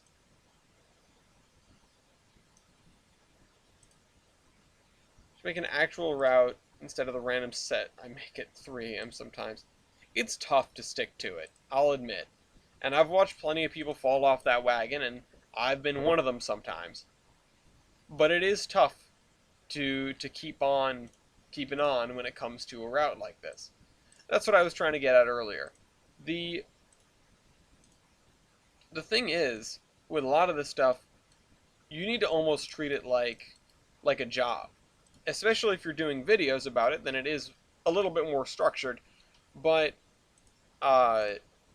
it's just, you can totally get lost in distraction and not come back to a route for a long time. And when you finally do, you've totally lost all motivation to work on it. It's not unusual. It's not even weird. So you have to keep it up. You have to say, okay, if what you want is the end product, then you need to check yourself every day to work on that thing. It's like getting in shape, And I don't want to pretend that, I don't want to, act like this is a chore, but in some respects it is.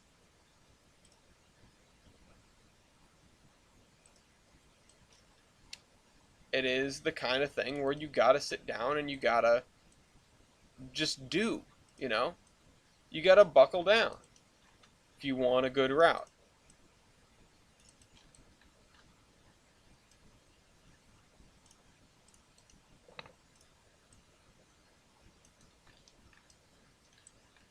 I wish I had a half ripped up ship to deal with. And I want some sort of orangish sand. Let's hold on.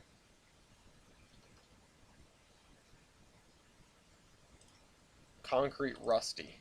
Now.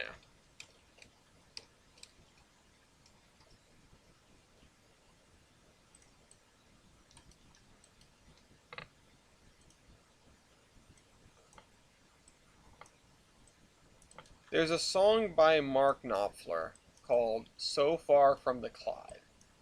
And whenever I think about shipbreaking, this is maybe one of the things that made me think about shipbreaking in the first place. But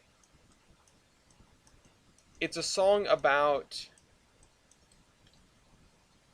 shipbreaking and pulling ships apart and stuff like that. And the last run of a ship that gets run into shore for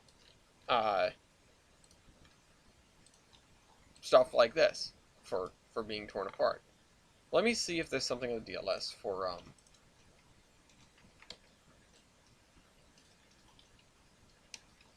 shipwreck. No. How about 2 words? Shipwreck. No.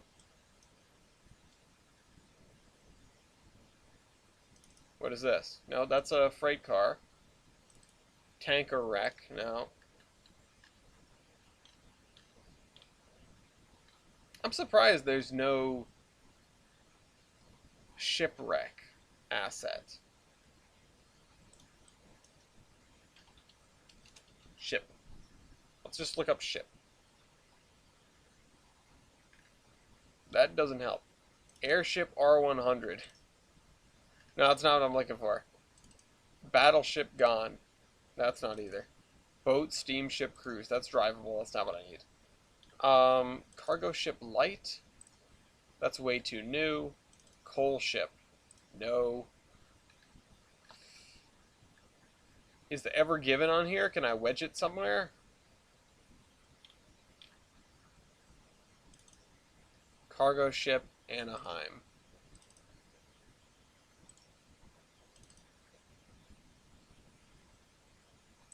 I mean, we could put that there, but it doesn't really help.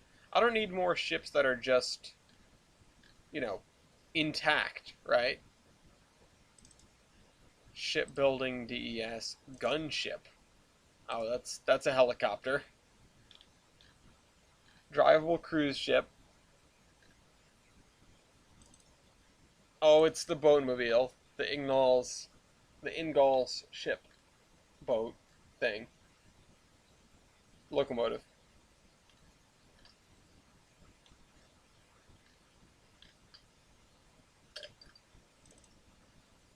Steamship Despard. Didn't know you could place drivable ships on a slanted in. I could, yeah. Casually stick the Titanic. Let's see. Let's try this one. Tramp Coaster. No, let's get, there's a cargo liner.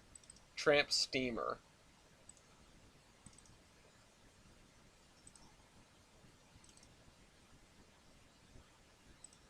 Okay. We'll download this thing. It's the Petrel. It's G1 on my binge, so I gotta watch it now. Which one did you miss? Let's see. Petrel. There it is. Doesn't look as rusty as it could, honestly. Oh, I wonder if I can roll it. Ah,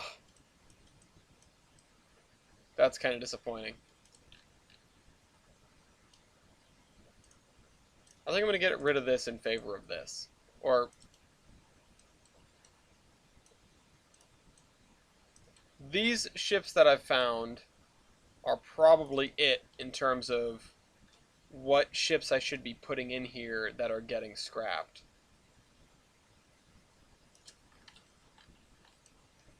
So let me download more of these. Give me a second.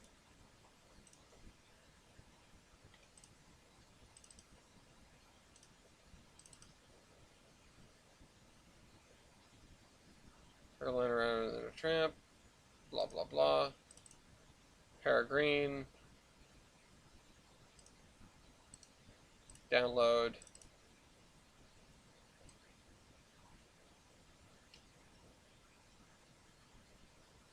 Finally here. Hi, Matt.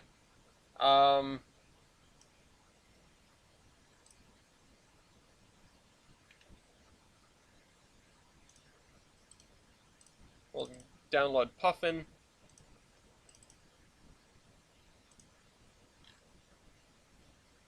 Ship unloader? Oh, I see.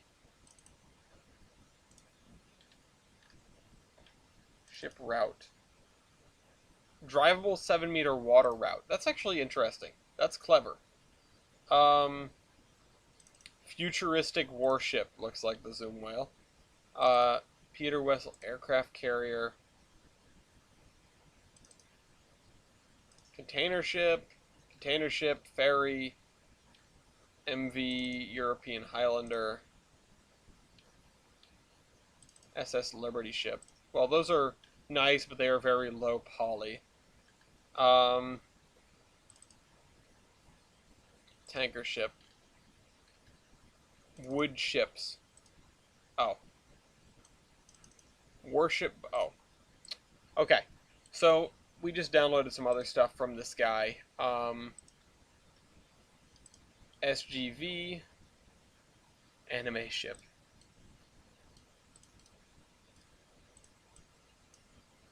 Oops. Yeah, let's spin this. Perhaps a tugboat could fit. A tugboat probably wouldn't end up here. There were a couple good tugs that I thought about grabbing.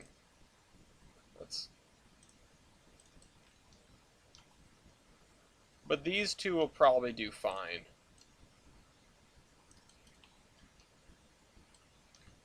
This guy is beached all the way out here. And this guy is up here.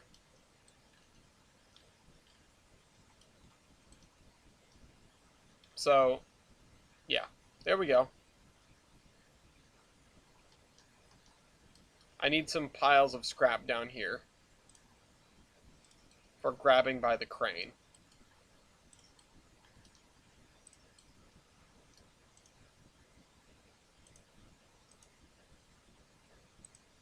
It's just a lump.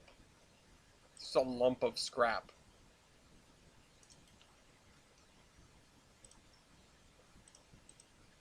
This is like a bunch of different kinds of scrap metal. There's balls of scrap metal.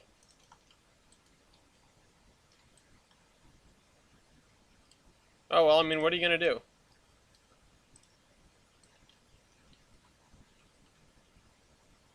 It's not exactly great looking, but what are you going to do? Let's put that over there. Anyway, I think this area is done enough. Clear that. Oh, that's my search history. Oop, don't look there. Okay. So, what else was on this thing? Shipbreaking and texturing. So the thing that I didn't do was this island here, which should probably look about the same as the rest of this, and then we can actually, I guess, leave Mason's Landing except for this, and this. So let's grab this. Grab this green. Manicured green. We will have some tugs schmutzing around once we get the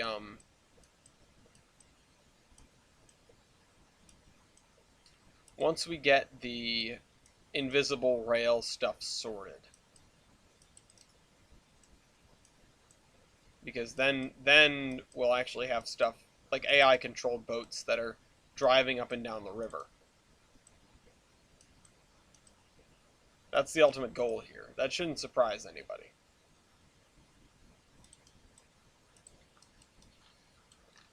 I didn't think I wanted to put any buildings on this island. Maybe a lighthouse?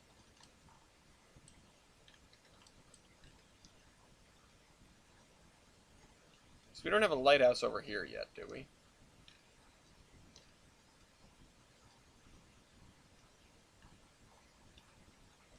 No, I guess I'll put a lighthouse here.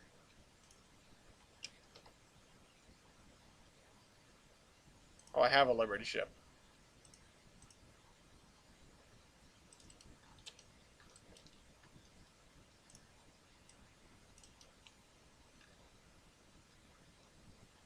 Does it spin? Hope it spins. I'd like it to spin.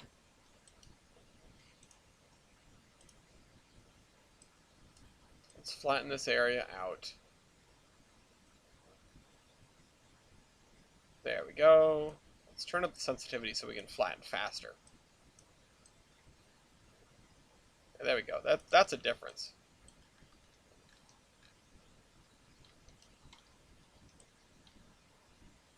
I do need a lighthouse keeper's house.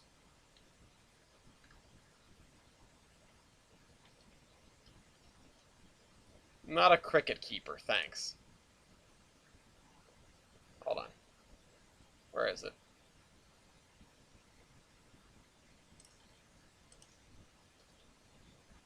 I'm looking for like maybe a station keeper's house. Yeah, you're fine. We'll just do one of these.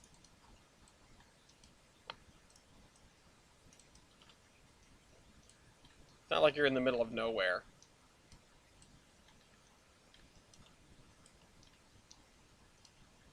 We need some dirt. And I'll just use the same dirt we've been using. The ballast.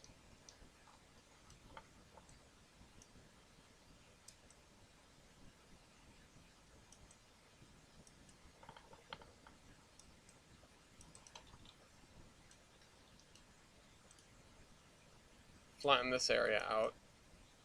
Just to make it make a little more sense that this is where the road is. Or the path, I guess. And then let's grab a dock, maybe.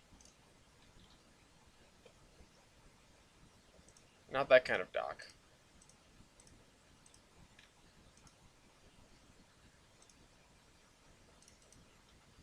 Oh, sure. Yeah, that's what I wanted. We'll use that later. That's actually kind of handy, but... What the heck?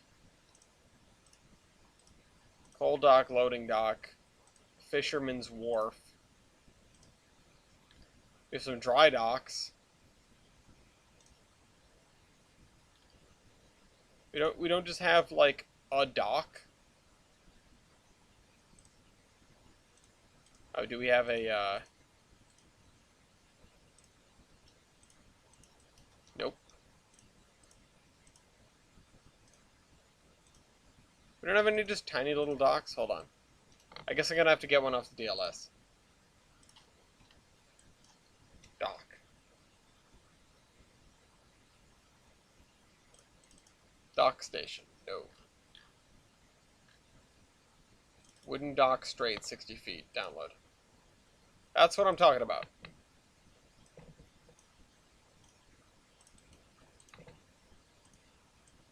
Like, come on. Not that hard to have a dock. Ha ha ha. Very funny, Matt. Okay. So, let's put that there. Dock on ping. If they showed up right now, that'd be fantastic. So, let's do... I'm going to spread this around. We established that this sand is sand coming out of the river. So the backside of this island should have the regular sand we've been using elsewhere.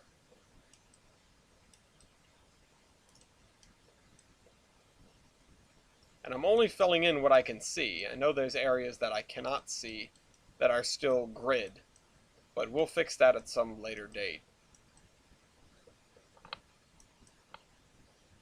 Just wanted to get this textured. There we go. Now we have an island, we have a house, we have a dock.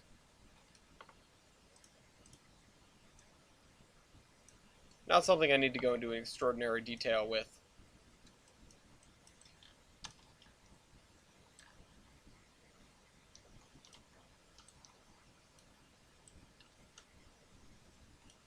This side of the island I think I should do like this, and the rest of it will have the other grass.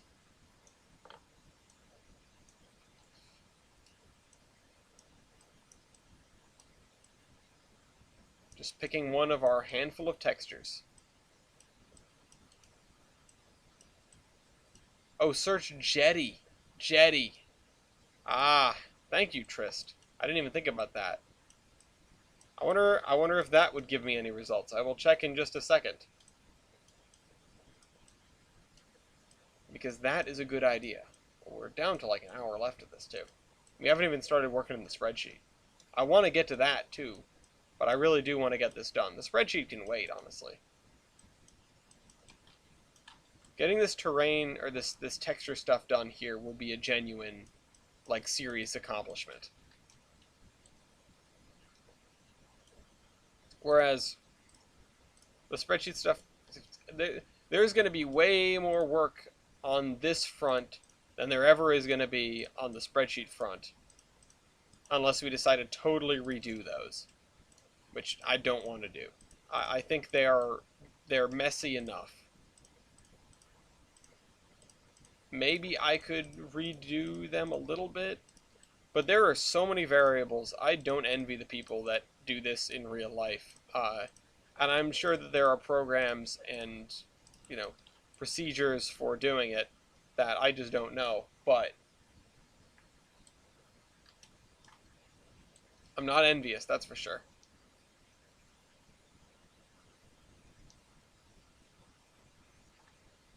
Do we want to put trees on this island? Or do we want to just say they're all cut? I mean, in going with the rest of this, I think we're going to say they're all cut and just go over it with grass lines, because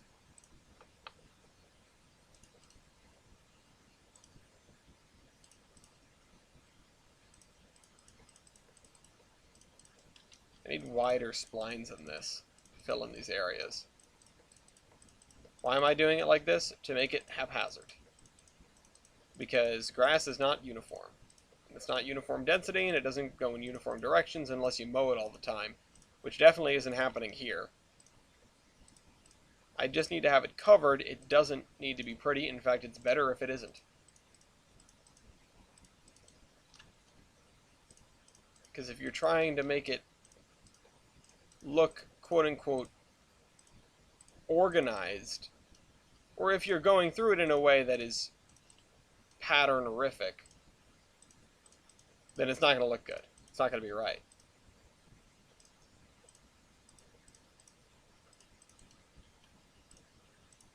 So that's why you just got to start going in random directions. Now the downside to that is that you have more splines, and when you have more splines, you have more of a performance impact, and this is where it would be really nice if I knew how to do the spray on grass,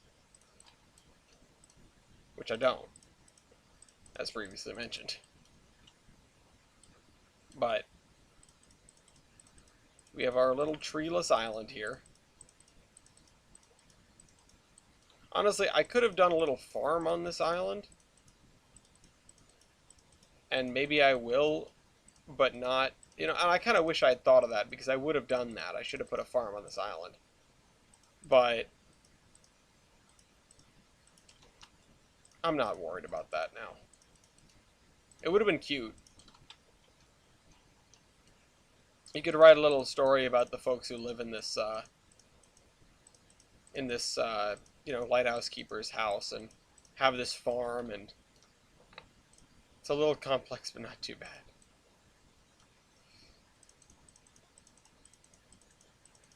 Yeah, but there are 3 of them. That's the issue. Ah, that's what it's called, Turf FX. Oh, okay. I thought you were talking about the spreadsheets. I thought you were like, no, your spreadsheets aren't too bad. I've seen them. No, they're pretty bad. I would in fact like to learn the Turf FX, and now that I know what it's called, that may help me as well. So, let's fill in these holes in the grass. There we go.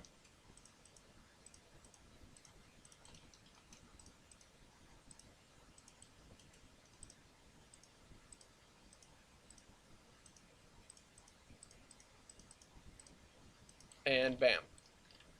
Little patchy, but it's done. Oh, let's put this spot in right here.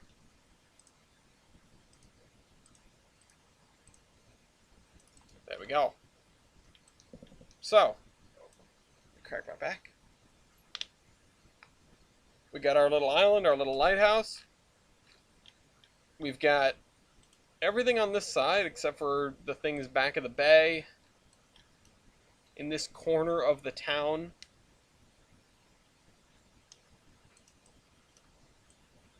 And the stuff up here. But by and large, the town is just about done. How great is that? That's a good feeling. So, we'll come back around to this. I'll call that section done. The next thing up is going to be Bluff City, which is over here, thanks to Dean. I think it was Dean who said something about that.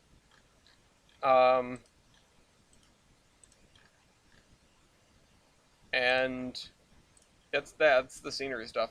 And then we've got to finish the Peninsula Islands, Barrier Islands, the Scioto Valley trees, telephone poles, and then I guess there's the holes in the farm fields. Holes in fields. So, let's save this. Let's also save this, just in case something happens. I've run out of water, by the way. And my nose is itching. So, the next thing is going to be our spreadsheet stuff. So, let me pull that out. And I'll see if I can talk about the Housatonic while I'm doing that, because that's something I did want to talk about. This is going to be another thing where I'm not going to be able to see the doodad. I'm not going to be able to see the chat, so speak now or forever hold your peace. Speak now or forever hold your something. What did we decide this was? Signal company. That's going to take in wire spools. That's right. Okay. So, this was a... Can I hide this? I need to hide this. Hide. Search filter. There we go. Seeing Peninsula, the map makes it look pretty legit just with what you've got so far. Yeah. Just this or this in particular. It does look really pretty. Honestly, if this was a route on its own, which some parts of me have wanted to say, oh, you know what you should do is you should just trim it, finish this section, and then just release this as like a finished route and then build more. And I was kind of getting there, but I'm not going to do that. Yes, my love?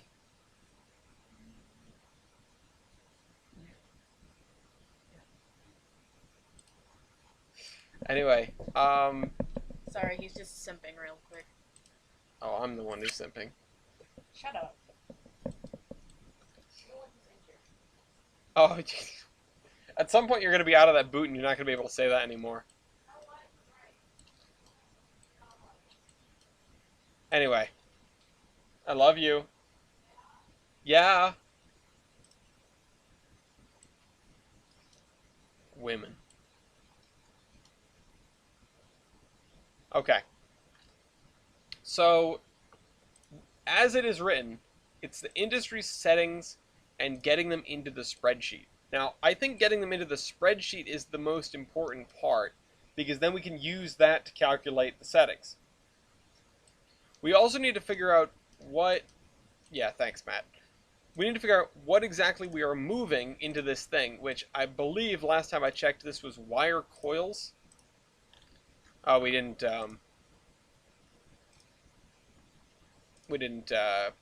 set that up, of course.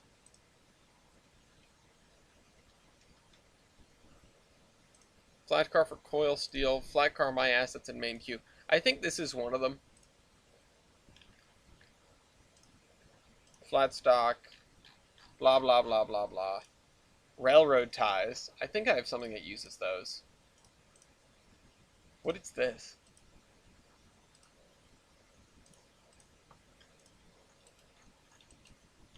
Oh, it's just I-beams. So, if I go into my content manager, all right, let's do this now. I'm going to put on my screen. Turn off trains 119. So now we have this. We're going to go with installed spool of cable load for Gondola DES, list dependents, which is going to be things that use it. So the mill 52-foot railgun and the 50-ton. One of these things I added to the spreadsheet last time, if I'm remembering right, which would be in...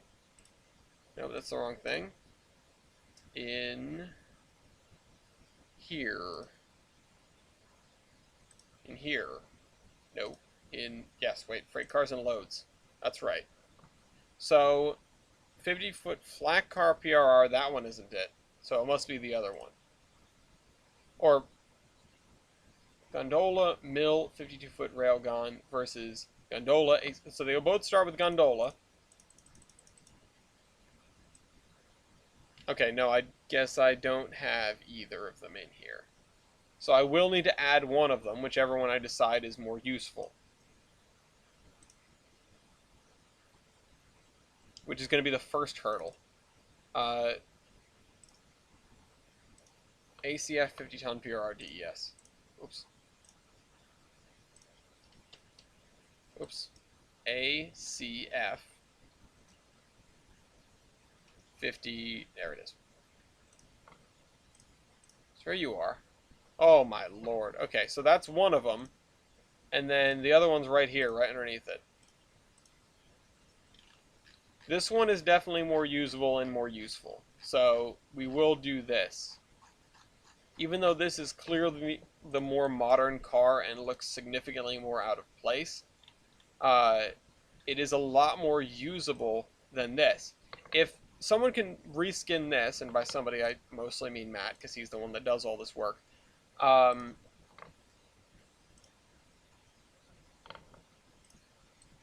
just have it with these like things, then that would be real cool. Oh, there we go. Look, it's Dean's favorite load.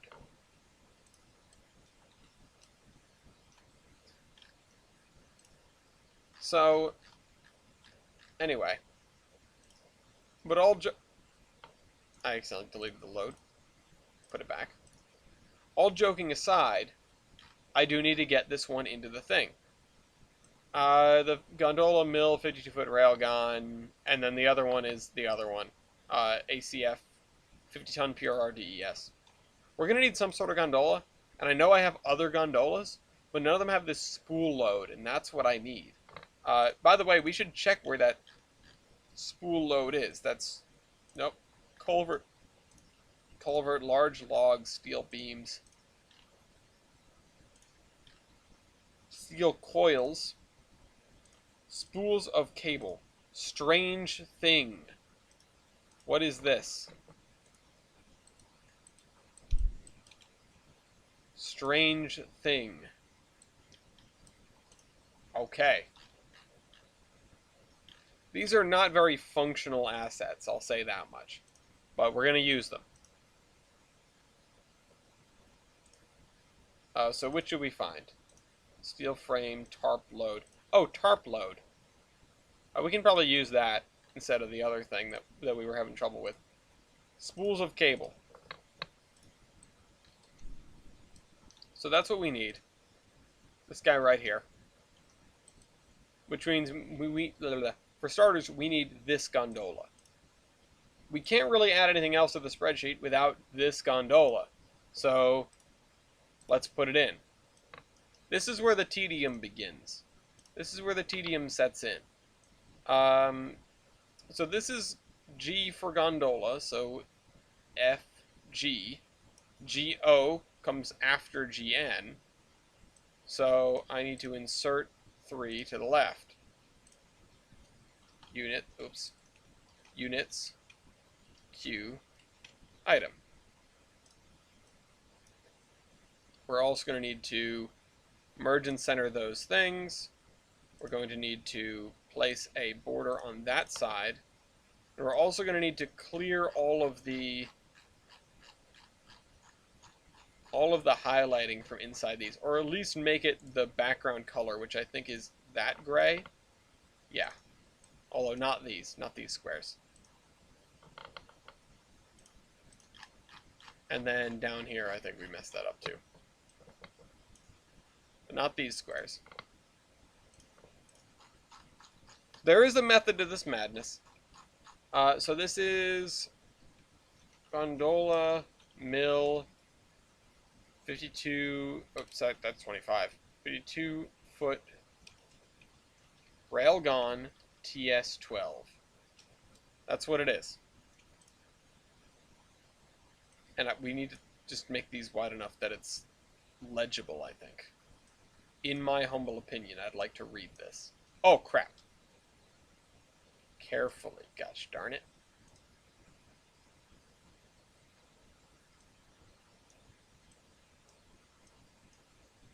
Okay, that's legible. So we need to start going through commodities. Number 1 is coal.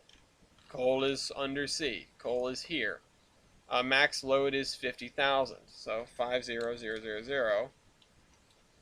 And then it's in Q0 and item 0. So there's that. So Q0 is the first Q, so load 0. And then item 0 is the first item. Wood chips is almost the same way. It's 50,000. So go down to wood chips.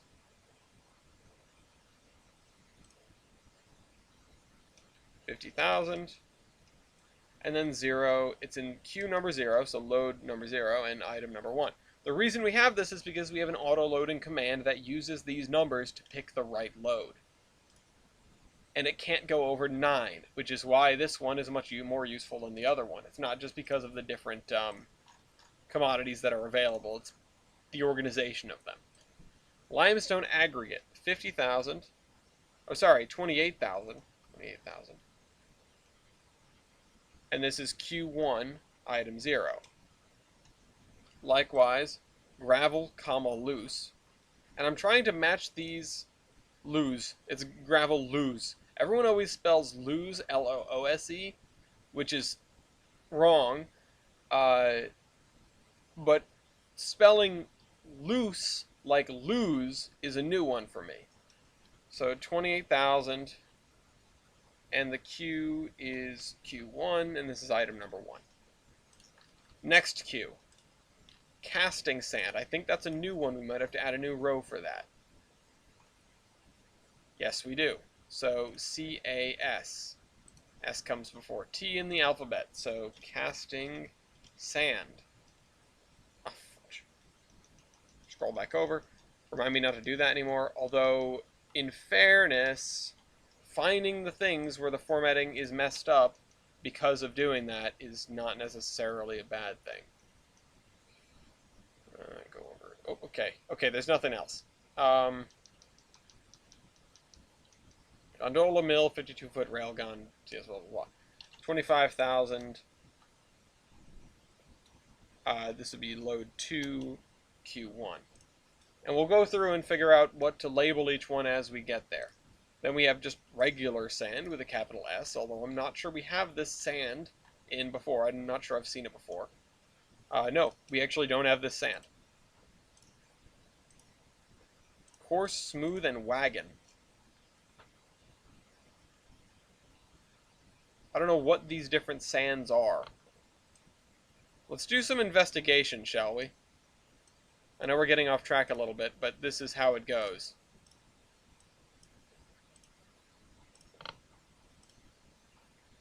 Coarse, smooth, and wagon sand are all in the DPR 50-foot gondola. Oh, it's the DPR, the Dragon's Pass. This is not great stuff, but it is versatile. This is something that needs to be reskinned. Look at all the things in here. This is such a cheaty one. This is sand. Okay, so this is one of the sands. Sand with gravel. There's stone, brick, clay, cum tailings, river stones, cleaner coal, blah blah blah. Engine sand.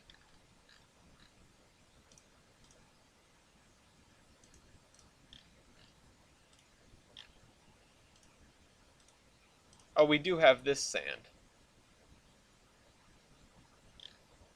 I assume then... Okay, wait, we need to know which... This is in queue number 3. And it's load number 3.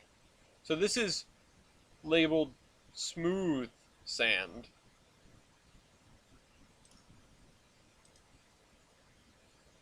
I don't know why. I'm going to rename it triangle sand. The stuff in brackets almost always means it's an addendum that I've made to what this is. Let's see, anybody saying anything? I have returned. Welcome back. We're doing spreadsheet stuff now. It's crazy, it's fun, it's garbage. Okay, so the DPR stuff, let's get rid of that, because investigation complete. Back to this. Scroll back on over. Oh, this one. There it is. 2-foot railgun. Yada yada. So this is triangle sand. There it is. 25,000. The queue is, it's in load 2. It is load 2, so that's item number 1, because it starts at 0. There's coking coal, which I'm pretty sure we have that. Yeah, there it is. Coking coal for 25,000. Alex. This is again in Q2. It is item number 2. And then we have ballast. Capital B ballast. We don't have that. Interesting.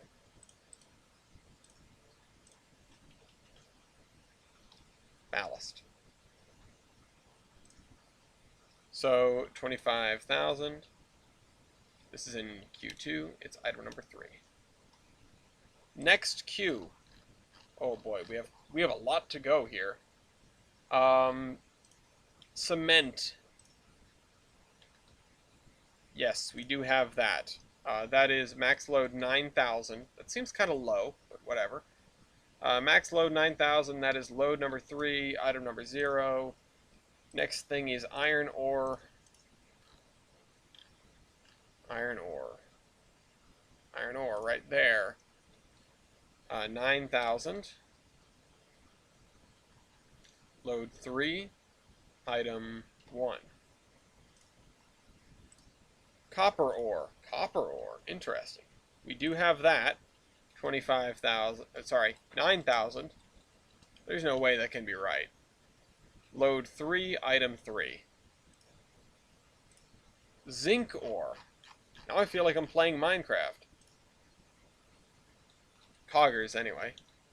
Load 3, item 3. Scrap metal. This is one of the scrap metals. This is the crane one, I'm pretty sure. So, 9,000. Really, it's funny that this can hold 9,000 and the other gondola can hold 84,000 and change. Load 3, this is item 4. Smelter waste. I think we might have that. Yeah, we do. 9,000. Load 3, item 5. Okay, down to the next row of things. These are getting to the DES product. 40-foot containers. I'm not even sure if it's the... Okay, wait, no, it is. 40-foot containers with an S. 40-foot containers, units 1. Q... This is Q4. Okay, wait, let's unbold that. Q4, item 0. Oh, and unbold that. Oh, whatever that is. That's a new one. Insert one above. Okay, we need to check this row for dumb stuff like this.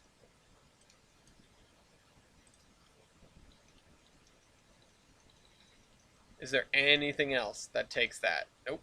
How about back the other way? Nope. Okay.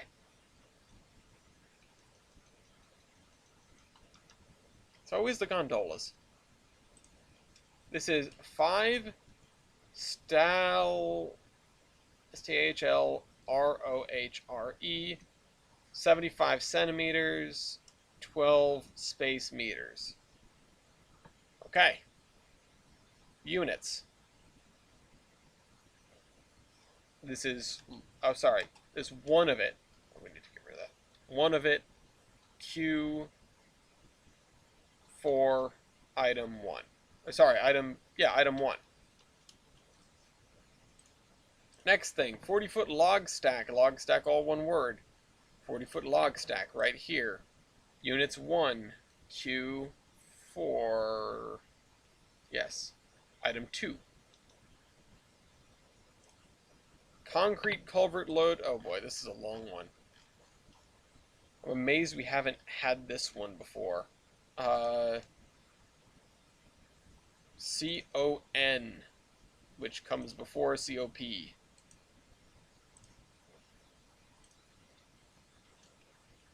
Concrete culvert load for Gondola DES product. Oh boy.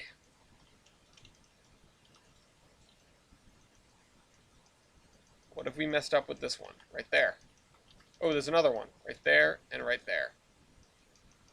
Those weren't from this. They were from something else. I tell myself. Hoping that I haven't been paying that little attention. Okay, so concrete culvert load.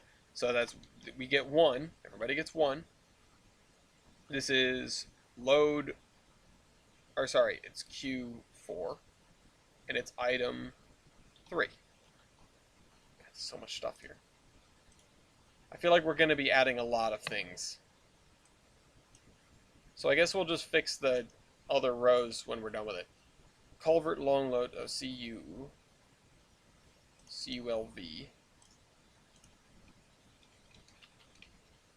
Culvert long load for Gondola DES product. Boy. Okay. Boy howdy. If I find one, I'll fix it. We haven't found one, though. Nope, not there. Okay, we're back to this. 1, Q4, item 4. Right? Right. Large logs load for Gondola DES. I bet it's another one. It's another new one. Go down to L. Yep. It's above Langholz. Large logs load for Gondola DES product. This needs to be black text, thanks. 1, load 4, and that's 4. Next, large steel beams load. Another red one that needs to be black. Large steel beams load for Gondola DES product. I did not anticipate this being this much of a pain. Okay, 1, 4, 5.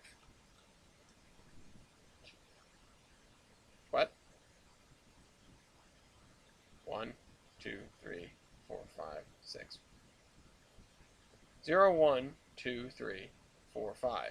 What? Oh. This one's 5, this one's 6. Wait.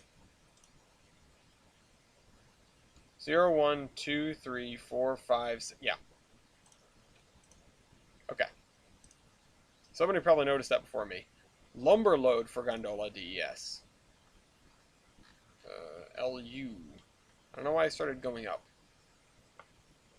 Oh, this is lumber load for Gondola DES. This is going to be weird. Because of alphabetical order.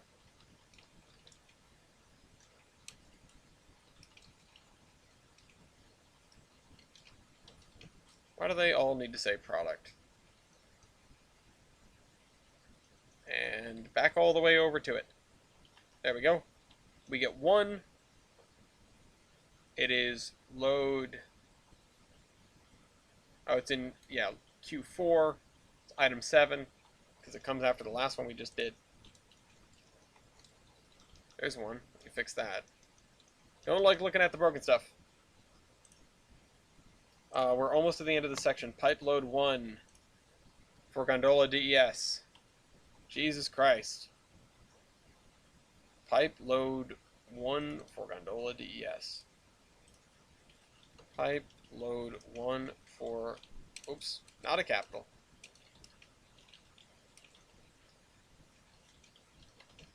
In case I end up using these. Now I need to just find a way to make use of them. I should hide all the other columns I'm not using. Oh, and I missed it, didn't I? It's under G, because it's Gondola. G for Gondola. There it is. I went by it 2 times. 2 times. Okay, 1, 4. This is item number 0, 1, 2, 3, 4, 5, 6, 7, 8. The next thing is pipe load 2.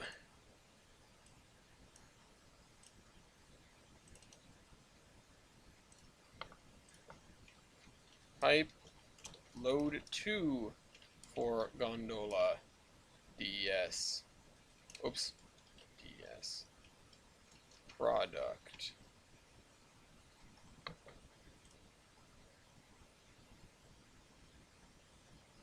Load 2 for Gondola DS. Product.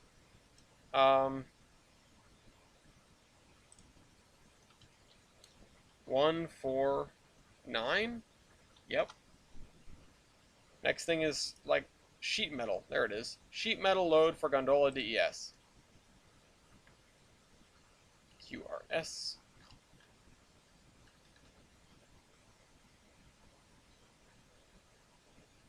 Sheet. Wait.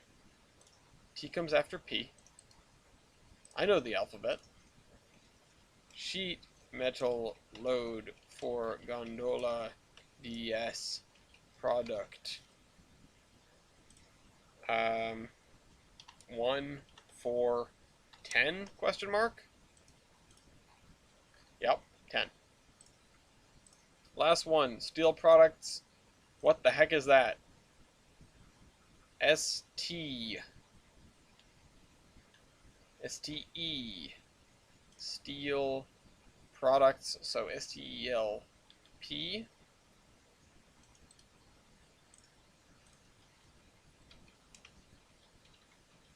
Steel products.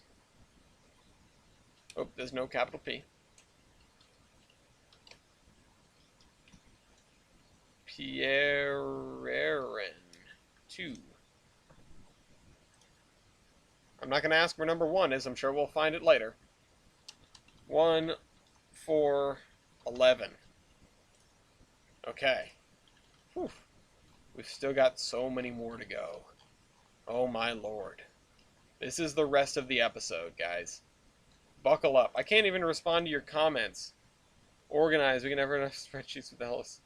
When I get told I'm just going to run GFOs and stacks. Oh my god. Looks real fun when you get your Meridian Isle. Okay, I'm just checking in on this. Yeah, no, I gotta fill this in, guys. I gotta fill this in case I need to use it in the future. I'm not, and I say that like, oh, but I've gotta do this. But really, I've gotta do this. Trailer Fruhauf. TR. Trailer, singular.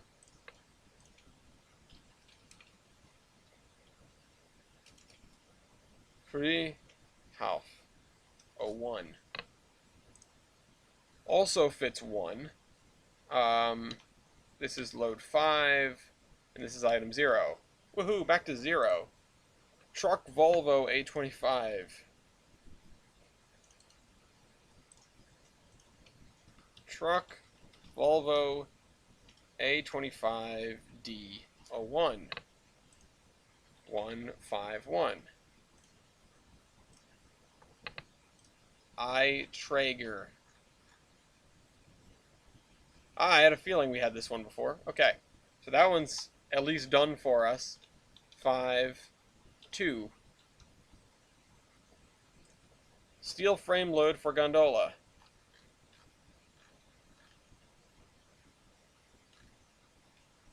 Steel, yeah.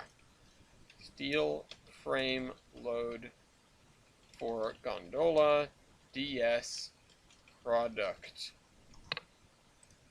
1, 5. Wait a minute, did I miss one?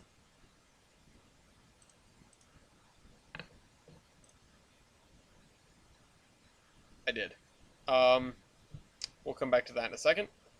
This one is number 4. We missed number 3,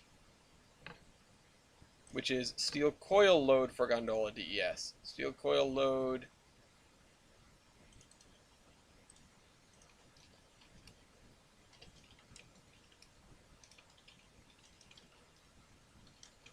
Product.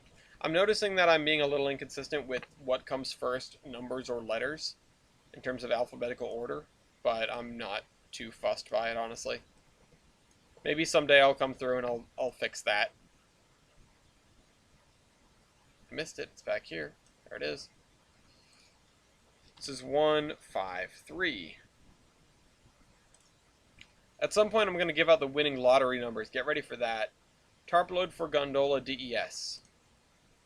So T, QRST, TAR, TERP, TARP, load for Gondola DES product. I'm going to have a real good catalog of all these things, though. These things that are max load of 1, though, are not good commodities. I would rather not use them if I could avoid it. If you guys know something else with steel coils, or copper coils, I suppose, let me know. Make it a comment, though, not a statement in the chat here, or send it to me on Discord. If you are not in our Discord, feel free to join. There's a link down in the description. So this is in queue number 5. This is item number 5. Right? Because 1, 2, 3, 4, 5, 0. Wood load for Gondola. Wood. No, space goes higher. Wood load for Gondola DES product. I'm losing it. 1, 5, 6. Here's the one we came here for. Finally, spools of cable. SP. QRS. And OP.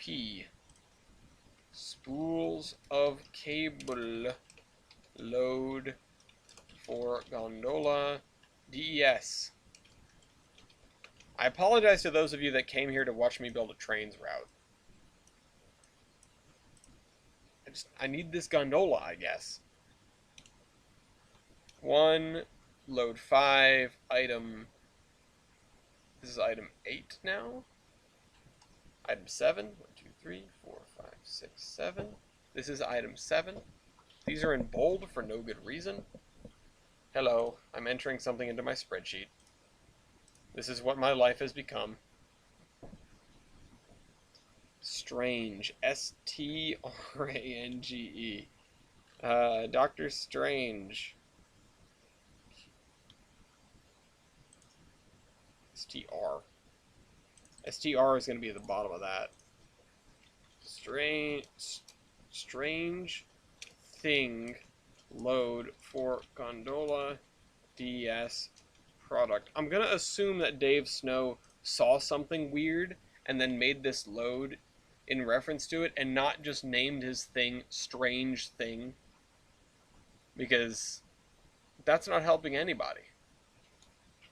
Hi. Number 8. PCS Wooden Sleepers Stack TS. I am cataloging this gondola so that I can use it in my spreadsheets. PCS. Like everybody else, I have to speak the alphabet to know where anything is in the alphabet. PCS dash wooden sleepers stack TS.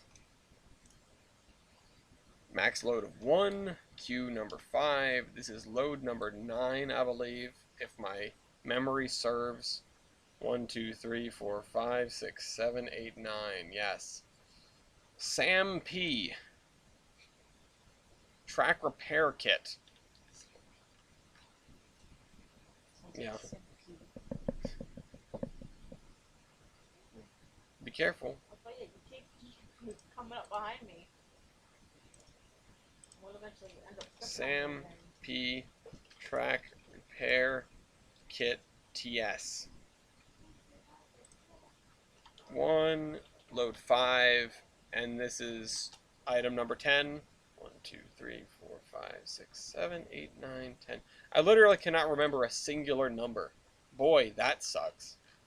Okay, now on to load 6. Rails Old Rusty. I think we might have that one already. Rails Old Rusty. Yes, we do. So we can carry 10 of them. Why is this red? Oops, wrong thing.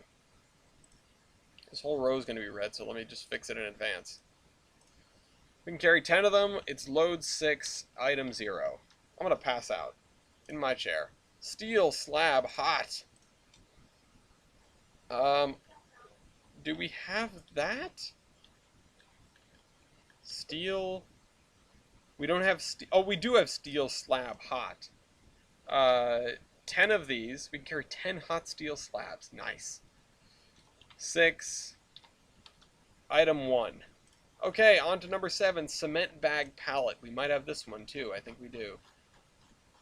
We're getting back to the ones where we might have cement. CE. Cement bag pallet. We can carry... Oh, let's scroll up a little bit more so I can see. Carry 10 of these. It's queue number 7. Item number 0, because it's the beginning. Pallet of goods. That's generic. We might be able to use that. Let's see. Pallet of goods. I guess we just don't have pallet of goods, huh? It's too generic.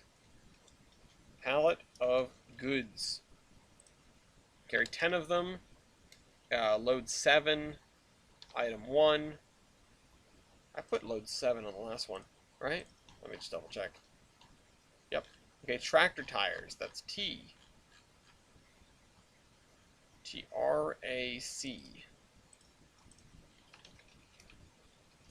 Oh, it's with a Y and a lowercase. T-Y-R-E-S. Tractor tires. Carry 10 of them. Load 7. Item number 2.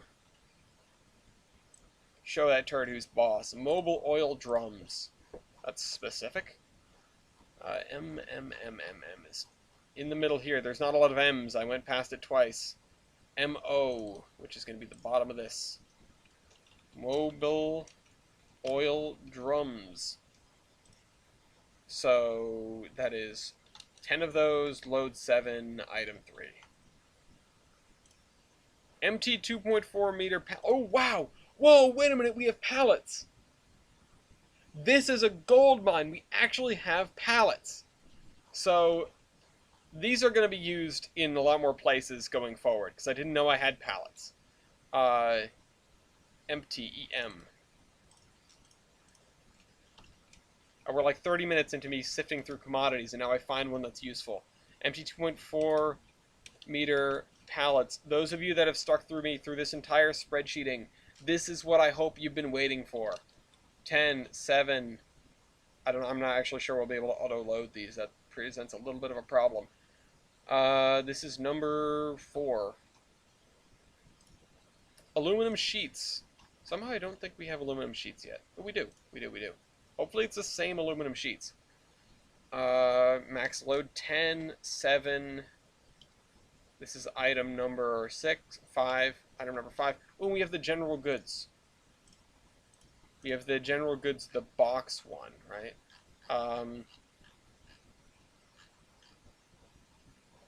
G for general goods.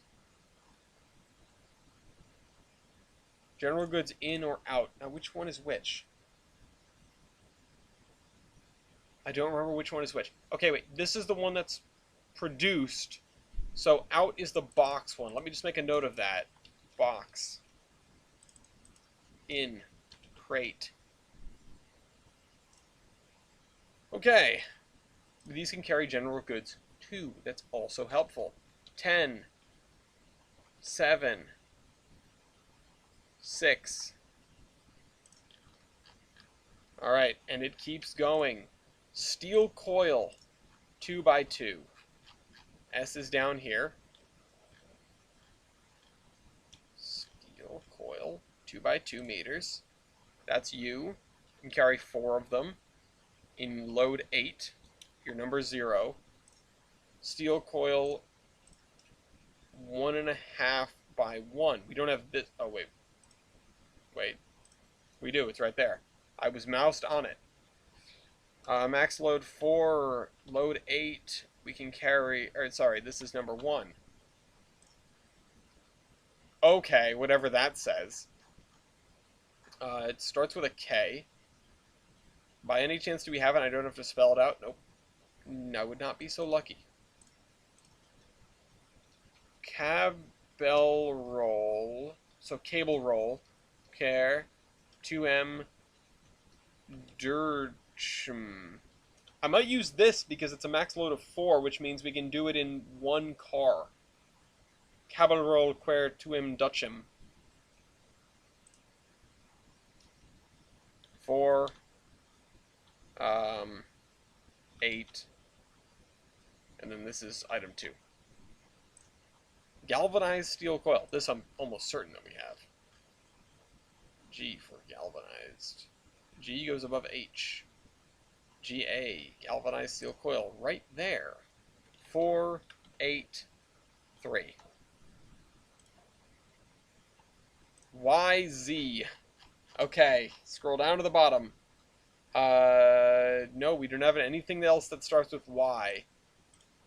What a surprise. YZ, 72 by 96 in period, cast concrete pipe load. 4, 8, 4. Oh my god, an FEF? Okay, next one. This one's 72 by 48 inches, so it'll go above this one, I guess. YZ, 72 by 48. No, I know you're trying to autofill. I know you're trying to help me. It's not helping. Cast, concrete, pipe, load. Who envisaged the need for all of these? I guess it's for eye candy, right? 4, load 8. That, okay. Round stock. This is all stuff that we have. Round stock. You can haul 2 of them. This is load 9. It's item 0. I'm going to keep this going until I finish this column, by the way. So, strap in. Flat stock. Flat stock is next. We have that. 2, 8, 1. I-beams. I definitely have that. I-beams right here. So that's 2, 8. Wait, what? I've been putting 8s. It's all been 9s. It's been 9s. What am I doing? Hold on. Let's finish that. That's 292. Flat stock is 9.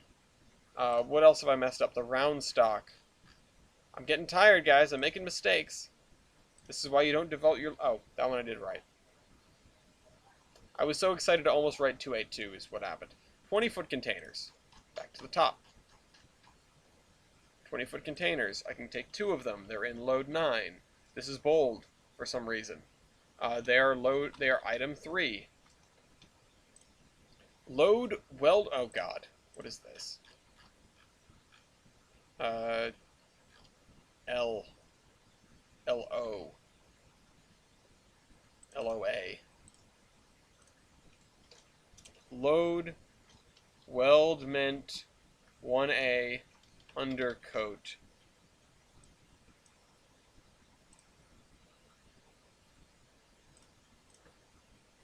Oops. I should have just done this. 1A undercoat. You can carry 2. Why is it bold again? Carry 2 of them, load 9, and you're in spot number 4.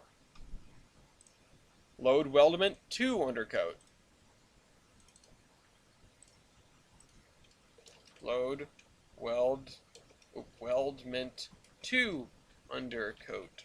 I don't even know what this is. 2, 2, 9. Nope. Get rid of that bold. 5. I'm fixing. We'll patch up the formatting as well when we're done with this. Lumber. Just regular old lumber. Huh? 2. Am I playing Railroads Online? I wish I was. 6. And then logs. Just regular old logs. I think these are the OG logs, which are right here. 2. You can only carry 2 logs, really? Weird. 2 logs. Load 9. And you're in spot 7. Steel rods. 12 meters. At some point it makes me think of that fake cake recipe at the end of Portal 1. Or that the cake core says. Steel rods, 12 meters, right there. I need to scroll up. I need to know. There's 2 of them. I need to know. This is in load 10, which means it's pretty much useless to us, I think. Steel rods, 12 meters. And then this is item 0. It's the only one here. East is playing Hearts of Iron. I wish I could be doing that. Steel rods, 10 meters, the one right above it. Oh, I can carry 3 of these. How glamorous. Load 11. Max load 3. Sorry, 0. It actually just means that I can't auto-load them. I'll show you what the different things in this spreadsheet mean anyway. Aluminum ingot. Now I definitely am playing modded Minecraft. Aluminum ingot. I'm probably going to hop on the Iron Horseman modded Minecraft server after this as well. So, anybody can meet me up there. Aluminum ingot. You can carry 3 ingots. Oh, excuse me. Maybe my inventory is full. This is load 12, item 0. 9 foot, 9, okay. Hold on, can I, if I do it like that, okay, that works. Oops, wrong space, wrong. 9 foot dot per cast concert pipe. Concert pipe. Q 3, or sorry, units 3, Q 12, item 1. We found the concert pipe. Tractor farm all. I think I might have that. Tractor farm all. TR. Tractor. Nope. Darn it. Tractor farm all. Surprised. A lot of things I thought could carry tractors. 3, load 12. And this is item 2. PCS Steel Coil TS. Back to PCS stuff. Oops, wrong spot. PCS Steel Coil TS. Okay. 3 of them. Load 12, and then this is item 3. And then we have the other Sam P Steel Coil Modern. Simpy. SAM.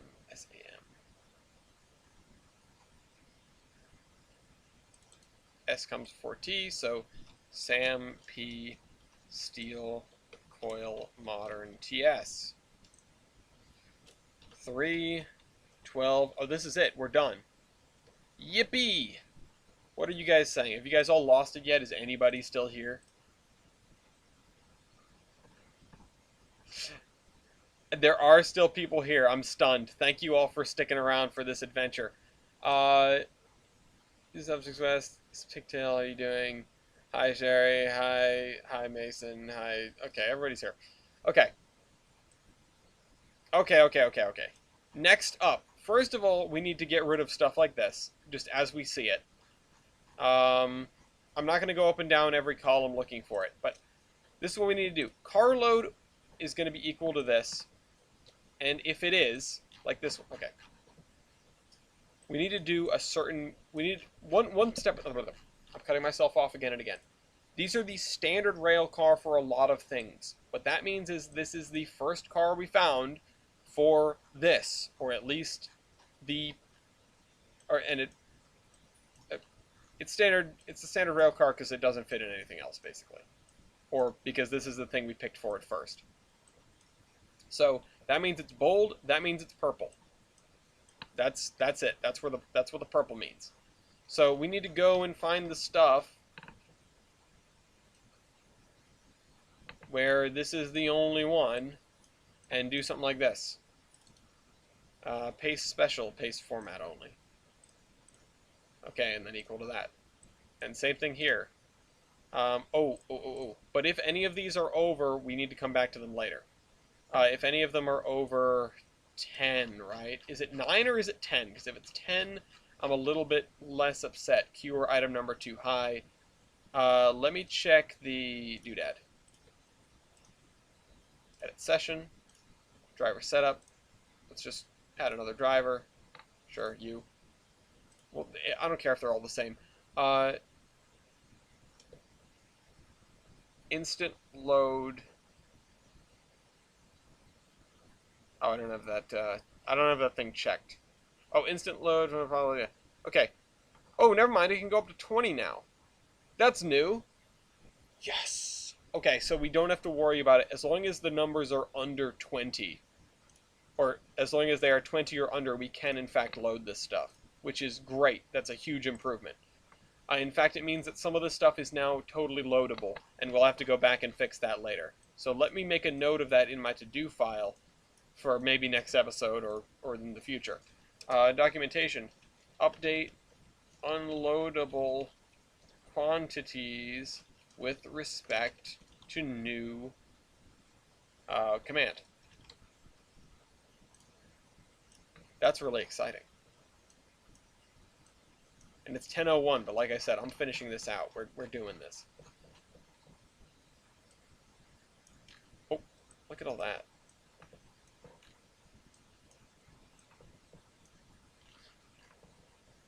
All this extra. Oh. All this extra. Okay, so G, right there. The one with all the numbers in it that doesn't have anything. Okay, so paste format. And then equals that. This thing, let's see, it's equal to this, so it is a preferred rail car. as long as it has the same amount of loadability as the car load. So this is not a preferred rail car. This is an other rail car. So that means it's blue. I don't want to paste that format because I don't want to accidentally copy over the merged cell. So the car load is higher than this. So paste format.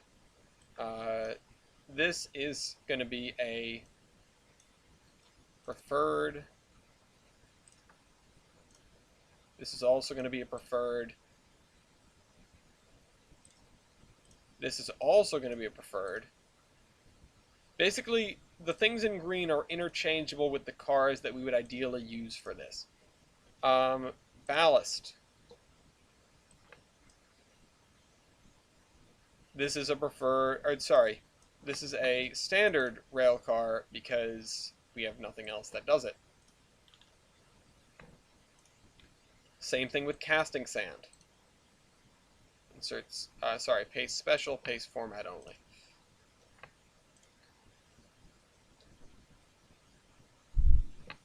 So this is just another one because it only carries 9,000. Cement bag pallet. This is also just another one. This, likewise, oops. So all this stuff doesn't stack up. 25,000, 84,000 is a lot more. This is our preferred rail car for that because it's the only thing we have that carries it. Paste format only. This is going to be just an other. Oh, it's Control-Alt-V. That's tough for your fingers. This one.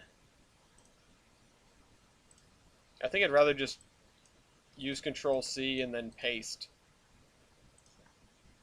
Like that.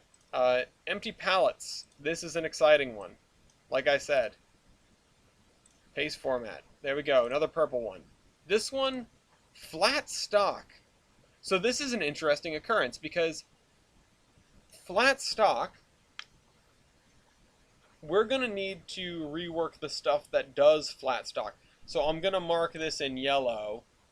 And I'm going to write this under documentation. Check flat stock.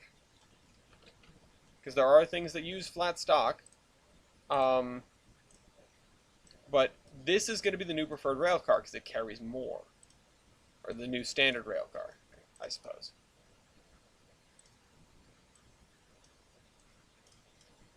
Which means that this is no longer the preferred rail car for it. Which is interesting that this wasn't either. Because that's more. So you are now beholden to that. And it also means that this should be green. You know what, let's just take this and then fix the paste special, paste format, paint it black. This galvanized steel coil, this is another one where it should be green because it's the same. It's the same either way. This one's going to be blue. The reason I'm doing all this copying and pasting instead of just painting them the proper color is because I don't want to get the wrong color. This one is another option, so let's grab the green. 2 and 2. Paste format. 1 and 1. Paste format. 9,000 and... yeah, no. Paste format. Oh, here's another one where... okay, that one I understand because it makes sense that this is going in the ore hopper instead of the mill gondola. This stuff, which is a good idea. I like this stuff. The Dutch cables, I guess. These two both are going to be preferred because they're the only ones we've got. Paste format, paste format. You are a blue. You're not as good. Dabba dee dabba die. The wet mint or whatever this is, there and there. That's two purples. Paste special, paste format. This is 10 versus 2. So give me that blue. Lumber. I guess we can, I'm just going to mark this as blue because I don't want to ship lumber in this if I can prevent it. Lumber load for Gondola DES product. I don't love it, but I'm probably never going to use this, but here we go. Base format. That's our preferred rail car for it. Mobile oil drums, specifically. I could see a use for that, actually.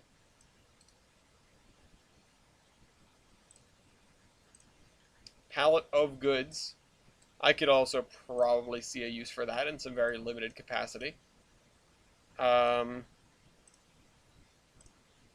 Steel coil. I mean, we have a million different kinds of steel coils. So, I mean, I guess there's no harm in considering using these. It maybe isn't so bad. The issue is we carry 3, and the minimum for an industry to process with the rules that I have is 4. So we'd still need to do 2 carloads, and we'd be processing 6. We need to produce 6 and process 6. So, paste special, paste format, paste format. Since I have some people here still, I don't know if I still have people here. I guess I do. What do you guys think about me streaming the 24-hour test of the Mason Valley Transit Company? Maybe it would probably be at least in a couple of weeks after I can work out some other kinks with the AI. But would you guys keep an eye on that stream for me? You don't have to watch it all day, obviously. Oops. That's the wrong thing. I didn't mean to open that. I wanted to open this again. Yeah, we are doing spreadsheets and pallets. It is a joy, in fact. Rails Old Rusty. So this is the new preferred rail car for Rails Old Rusty because... Wait, what is the other rail car we were using? Logs 50-foot clinch to hold Rails Old Rusty? Oh, well, I couldn't even load them into that. This seems like a mistake. But then again, that DPR gondola is weird. We're going to do Rails Old Rusty. We're going to do this one. So, as much as I would love to load them in the flat car, we're not going to load them in the flat car. We are, in fact, going to load them into this gondola. Base format. Rails Old Rusty equals this.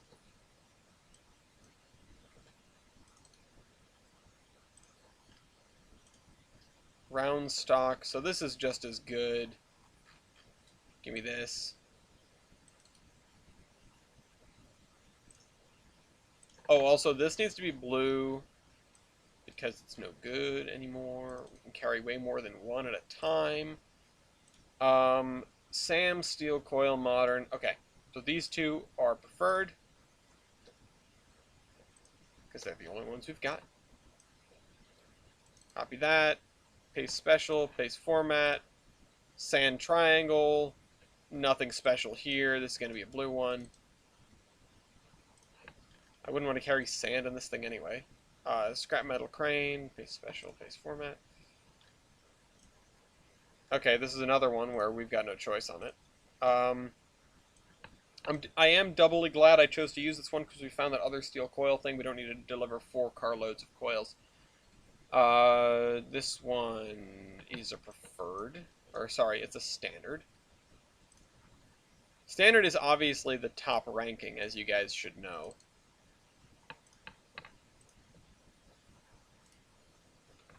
I don't need to say the parable about God and the right hand of the Pennsylvania again, but because you guys already know. You guys know by this point how that goes.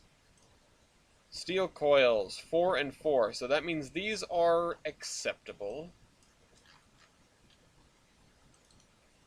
paste special, paste format, paste special, paste format.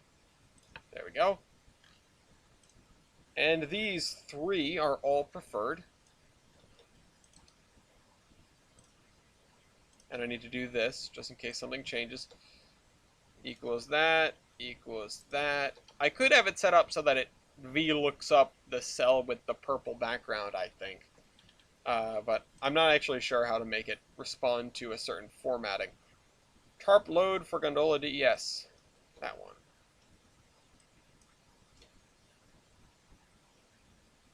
Oh, whoops. I missed the strange thing. It's a demigorgon. I missed a bunch of them, actually. My vision just sort of jumped down. Steel rods, hot dicks. So this is a blue one. The bottom row is blue. The top row, this should be green. The middle row should be green, because that one's just the same. And then this one, the mill gondola, it actually holds more than the mill gondola. So maybe we should be changing this. So I'll mark that in yellow. And I'll do this. And it's going to mess with the spreadsheet, and that's why I mark it with yellow, because I know it's getting changed. And so we'll change this. Paste format only. We'll grab you. We'll make this. Why is this stuff important? It's because when I go to build the when I go to do all the automation and we've got cars getting shuffled all which way, I need to know which cars are interchangeable and which cars can go back, or which cars have to go back to where they came from, basically. But you know, if a car is a purple car, a standard rail car for something versus a preferred rail car for something, there's no functional difference. A standard rail car for something versus an optional, or you know, a alternate, then there may be some differences in terms of carrying capacity that will have to be accounted for. So maybe I'll have to send along an extra car or something like that. So hopefully we don't have stuff like that happening, because it could lead to serious problems over multiple days of simulation. But that's a problem for the distant future, I suppose. The ideal is to use standard rail cars wherever possible, use preferred rail cars in situations where that isn't possible, and from there, try to figure something out. I don't want to be sending empties east, empties west, so... Oops. So I want to make every move important. Okay. So... yeah, this is a purple. This is a blue.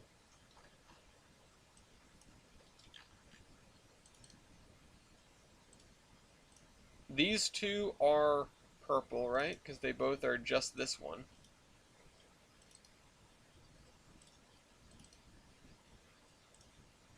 And zinc ore is a blue. Because it only carries 9,000. I don't know. Okay, so it's in there. We didn't actually get to the thing that we said we were going to do this episode, but we got that in there, which is also important. Cotton candy's fantastic. I've made myself sick. Flame Rails has done 24-hour live streams before. It would be the longest stream produced.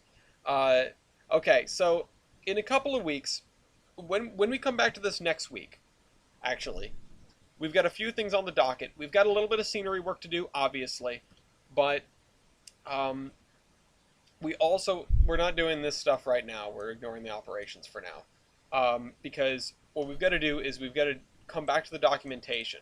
And I think what we're going to do is we're going to make a couple of small adjustments to the end of day situation, because I need to add another track mark or something. We need to make that work. And hold on.